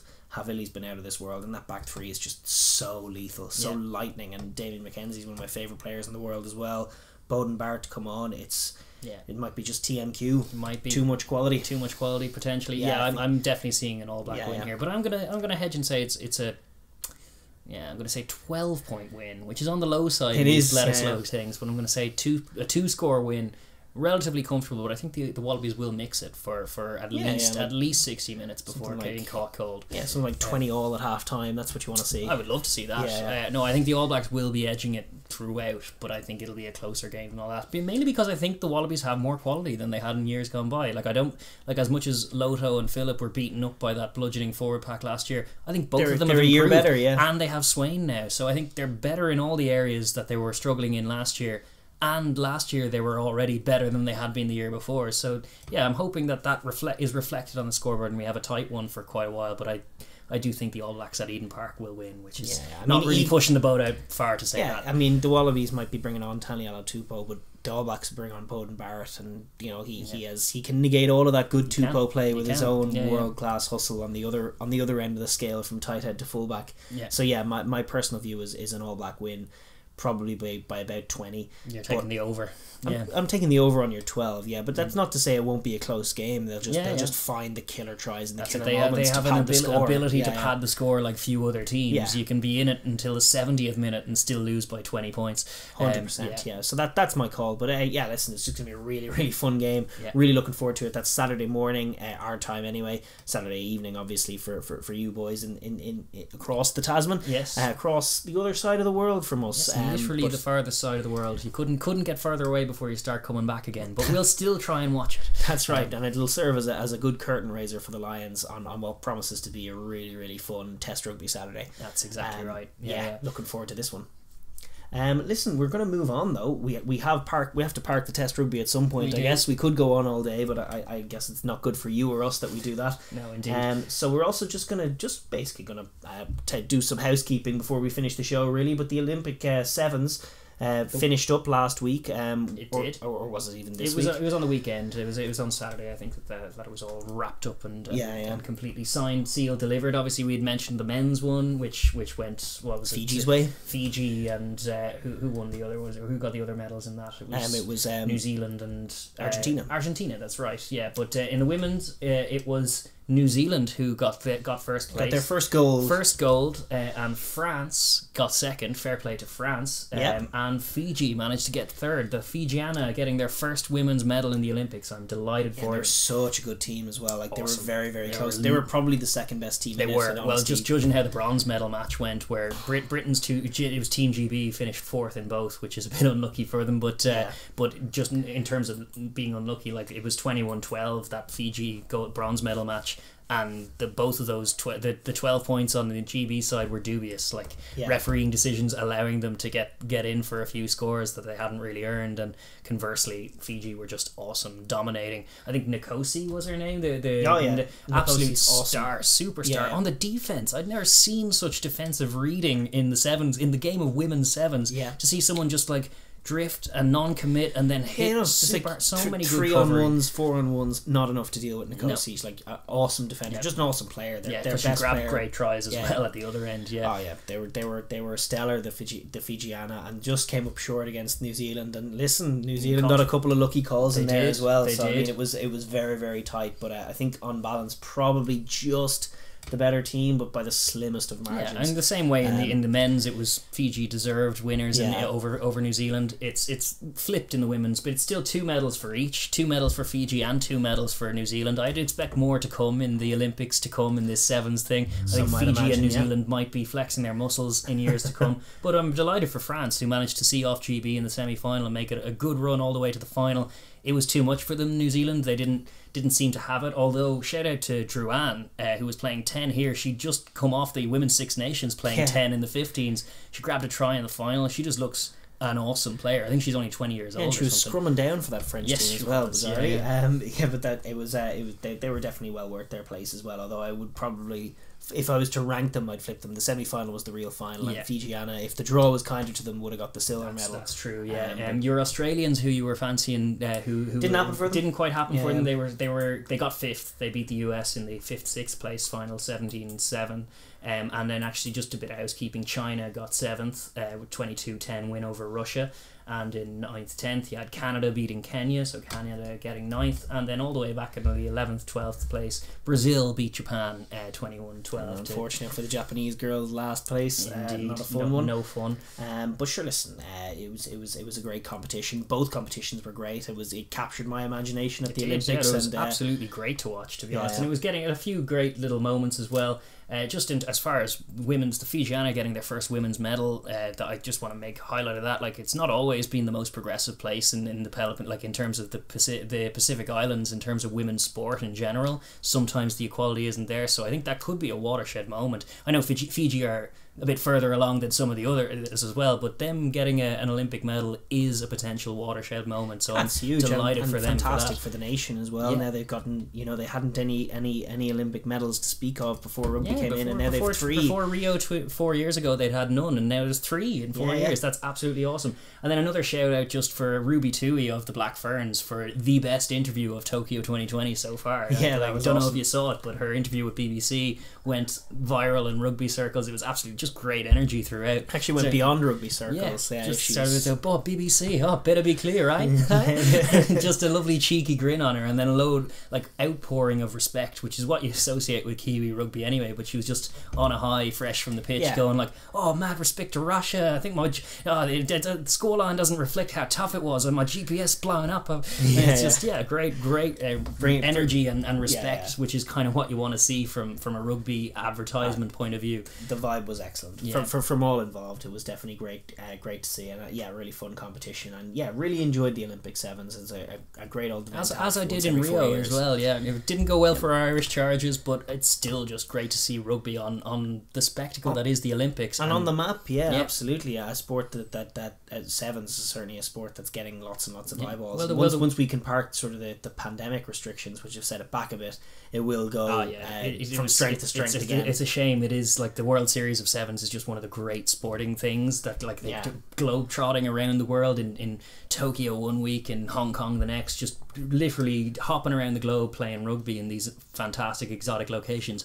Obviously not tenable during COVID times, but as soon as we're past them, it'll be great to have it back, and it's just such a great product. It's great to watch. Absolutely. But listen, moving on, we have other stuff to talk about just in terms of the club footy. We wrapped up Major League Rugby at long last. They were the last to finish, but they were the last to start as well, so it makes all good sense. True. We had the Eastern Conference champions face off against the Western Conference champions in the championship game. Yes. In the LA Coliseum. Yes. That was the LA Giltinis, Matt Giddo's men, against Rugby ATL. And Giddo and AAC actually turned it on and put together a really lovely performance in the sunshine in 30 odd degrees in LA. It was a great spectacle to end the season. 31-17 they ended up taking it. So it was 30. I think it was 31-10 before that. It was they got a late consolation. It was a one-sided affair. It was very evident from early on that the Giltinis had too much for Rugby ATL and all their South Africans. But it was exactly the spectacle that the season deserved, because as we were talking about, if you've been listening to us covering it, the Giltinis are a new franchise this year. They have streaks of Australian rugby all through them, not just the loads of Wallabies. Loads of Wallabies. Dave Dennis, that was their MVP from the back row. Angus Cottrell, awesome guy. Like just the workload they got through, and actually Giddo cited Dennis in his post match, saying like he's the real leader of the team. Like, he's the guy who does all the work. Like I come off after 60 minutes most weeks because I'm old. Like that's his take. And he himself and AAC had some bad moments, but some of their delicious touches for the tries were really chip special. And chase, and then AAC gathering and then getting the offload. Like these was rolling back the years to some of those great Wallaby teams. But like they introduced the MLR, which was quite a static, quite a forward oriented league. Like the Seattle Seawolves that won last year were quite a forward oriented team. They were something completely different, and the first few months of the competition was just one-sided tonking after tonking from the Giltinis, just putting some shape and depth and deception on the ball that these Americans had never seen before. And slowly but surely all the teams adjusted, be it by implementing their own shape but also developing their defence to shut it down. We saw the Giltinis get shut down a bit towards the end of the regular season, enough to make it doubt, like, is it going to happen for them? But on balance, I think they were the team with the most points in the regular season, which is why they got the home final. And they deserved it, and and then in the final they got to paint their picture, and they got to sign off and send off Matt Giddo into the sunset, and maybe AAC as well. He's leaving it open, Adam Ashley Cooper, to maybe coming back, but and just brilliant. DTH Van der Merwe on the wing for them as well. It really is a Galactico kind of team, and they were absolutely brilliant. DTH is staying on as well. Yes. I'll give a shout out there. There's a decent Irish contingent in there. Luke Carty, who's now a capped Eagle, and that's right. They're understudy to Giddo for the year, and he'll come in. Understudy to another Irish convert, AJ McGinty, as far as the Eagles are concerned, and there'll be an Irish through line through that Eagles team, which is pretty cool from our point of view to see some of our exports going well abroad. Always cool to see. And the two McNulty brothers were there, as well as Sean O'Brien, not the Sean O'Brien, but a Sean O'Brien, and he was brilliant. He came off the bench in the final and put in some big physical hurdy-dur carries and some good tackles. So all of them contributing. And I think on balance, it was a great. They were the best team. It was the best team in a great season of MLR. The third season, the best season so far. Best season so far. Third time's the charm, and I'm excited because teams like NOLA, who just got pipped at the end, Rugby United New York, who just got pipped in the semi-final, all of these teams showed a lot of quality throughout the thing. The general calibre of play over there is suddenly better, and a lot of that goes to the Giltinis. Indeed, and there are more stars to come over there as well, which it's gonna improve the what Giddo and AAC did for rugby in LA. Other stars will do for other cities and other locations, and there'll probably be a lot of fluctuation as the seasons go on, as players come and go. But the overall coaches come and go. I think actually the Giltinis coach is now being poached by the Rebels. The Rebels. I think he's going to move to play coach in Super Rugby. So there's going to be a lot of talent from rugby, brain drain and player drain. It's going to come and go. It's a young, good tournament. But the standard of is being elevated, and the standard of rugby in the States is being elevated, which is huge. Well, sure. Actually, like if the semi-final last week, it was they were behind, they were losing it, the Giltinis, until their superstar winger from the bench came on, who's an All-American. He used to play NFL. He came on and grabbed 2 tries. Ryan James, RJ as they call him. But he's All-American, and he's a former NFL guy, but he's bloody good in space. Get him in there. Get him in there. Gary Gold, come on now. Yeah, and apparently he's been chaperoned after every game. AAC will go up and put some words in. AAC, Adam Ashley Cooper, obviously seeing a young athlete who's awesome in the open space and just trying to impart some of his rugby player wisdom to him. So just the vibe and the energy off them was excellent all year. So I'm glad. It feels like a good guys won kind of scenario. Oh yeah, it's great. Just the league is very exciting. The Utah Warriors, who they beat in the semi-final, were probably the second best team in the league. So yeah, the ATL unfortunately didn't have too much to compete. They tried, they got a maul try, but they were well outmatched. But it was a fun show if you have the means of watching the highlights. Still the Rugby Network, shout out to them again. They did a great job of broadcasting it. It's very easy to watch it from where we are. Certainly we have more trouble with other places. South America, very tough to try and keep abreast of the rugby, but no such issue with the MLR. It's all available. So yeah, shout out to the Rugby Network for doing a great job too. Yeah, absolutely. But yes, that was the MLR Major League Rugby for this year, and congratulations again to the Giltinis. Class showing. Yeah. There is some other club footy going on as well. The Curry Cup rolls on. The NPC is in its early stages, but going on in New Zealand, and there's domestic footy going on in Australia as well. We'll probably keep abreast of those games. If we get the chance to watch them, we certainly will. They're not being broadcast over here at the moment, but we'll try and see some games. They always do tend to be class, and we'll probably be touch more base with them as they approach sort of when we get towards the finale and the business we'll end try is and right. Keep touch, but they are still ongoing. If you're starved of club footy, you can seek them out and watch them, or if they're in your locality. 100%. But I suppose with that we'll just pivot on to our last segment, which is the rugby news of the week. What's been making headlines this week?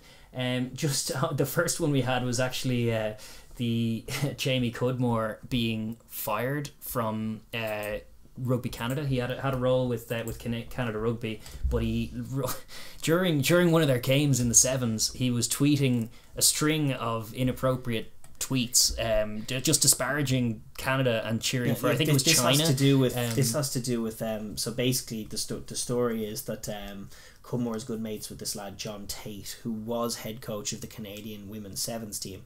Now Cudmore is involved as well in coaching the senior team and is like a high performance director, or something along those lines, or was. And basically he was very annoyed that Tate, who had been the coach of the women's sevens team, was fired after a revolt from the team within. Right. And he was a good mate of Tate's and believes in Tate as a coach. And then the rebellious Canadian team did not go the way of the rebellious French team in 2011. No. They actually, turns out, without a coach, became a bit of a rudderless entity and struggled and lost badly. And so Cudmore was like annoyed, obviously, at the revolt, annoyed that it had seen as made out of the job, and decided to take to Twitter to gloat. Yes. But the problem is, you're high performance director of the union whose team is losing. You can't go on Twitter and publicly gloat. China. What? Yeah, exactly. Yeah. It was really poor, and unfortunately he has had to go. He apologized afterwards and said like he let his emotions get the better of him. And I do have a lot of sympathy for Jamie Cudmore, if for no other reason than the fact that he was put in harm's way while he was playing, and he might have some residual head injury going on that maybe does cause him to be just that little bit more emotional at times. And I do have every sympathy for him, and I still think he's a lovely bloke, but man, oh man, did he misplay that. That was an absolute clanger, alright.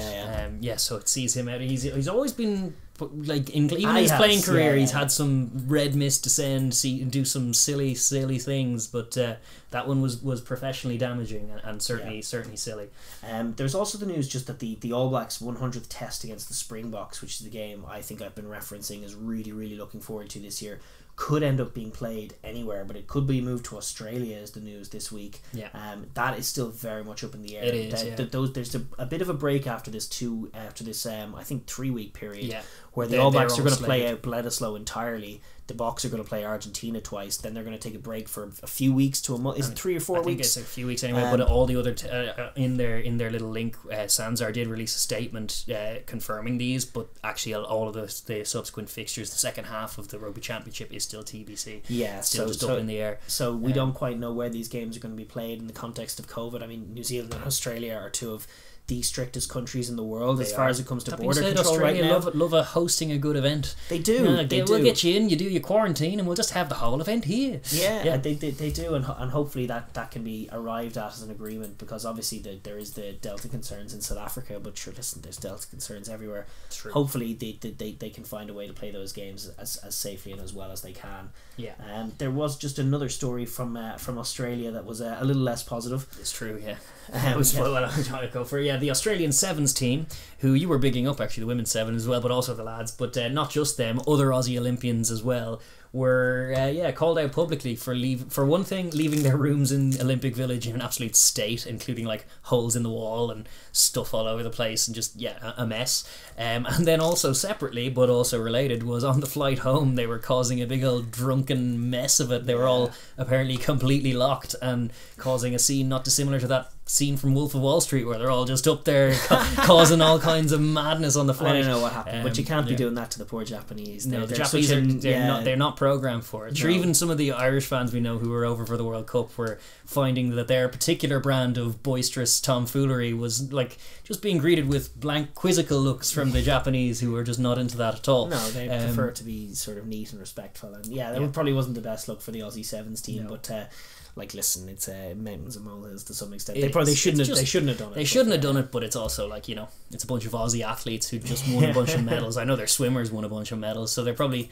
all positive and jacked up and wanna have a few beers and just celebrate that.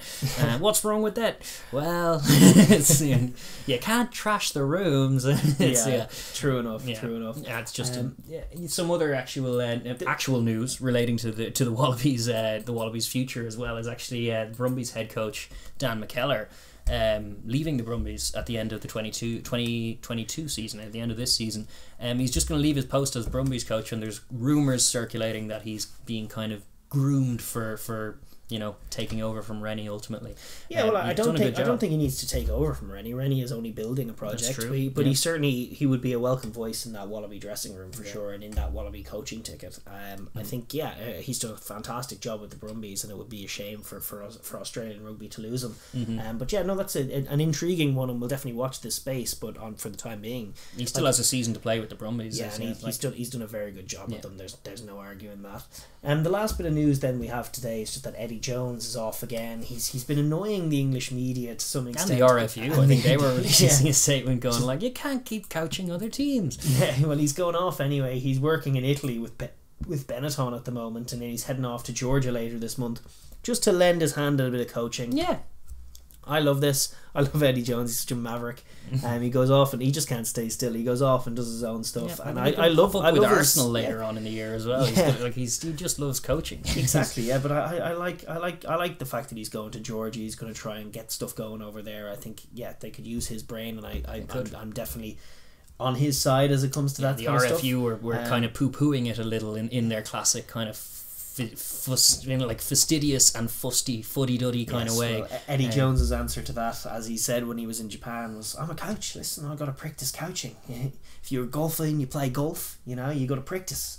I'm a coach, and you coach. I only get 12 weeks of the year to coach with England, so got to use my time in between to practice coaching and find better ways to coach. Coach. Yeah. Because I can coach, because I'm the coach. Yeah. I'm going to go coach. You want to let me coach? He's got a point. He's trying to remind them to do what the Americans do, which is just address him by his title, which is coach. Yeah, that's right. What do you think, coach? I have no issue with this. I don't see why the RFU I'm happy he's doing it. I think it's a good thing that he's going to places like Italy, to places like Benetton, places like Georgia. Yeah. Just spreading the love as far as just the brain, in terms of coaching acumen. There's no denying he's one of the great students of the game and one of the great coaches in the game.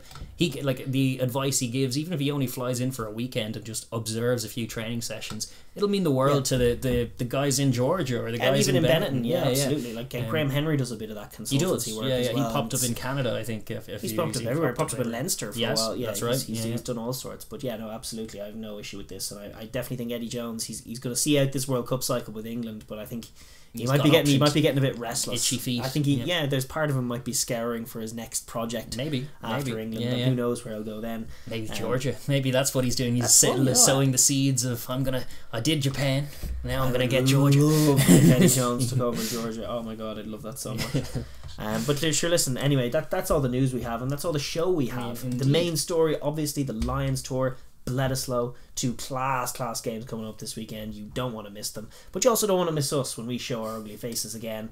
So be sure to subscribe, hit the bell, and please do leave your comments. We'll make a good effort to get back to everyone who comments this week, and we do love a fun discourse down there as well. How do you think this Lions tour is going to end up? How do you think that who's winning the series and who's winning Bledisloe 1 as well? And what do you expect from the rest of the season in the Rugby Championship? Will we see the All Blacks play the Springboks? And how on earth does that game go? Yeah, see, these are some of the questions that you can answer down below, or you can drop more questions. If you have other questions for us, drop them down below as well. 100%. We will do a better job of getting back to them this week than last, but in general, we will keep those comments alive and keep the discourse alive. That is episode 102. I don't think there's anything more to say. No, absolutely. Have you got anything? No, I got nothing. No, we're all good to go. Yeah. Listen, thanks a million for watching, you guys, and we will see you next week. Bye. Bye.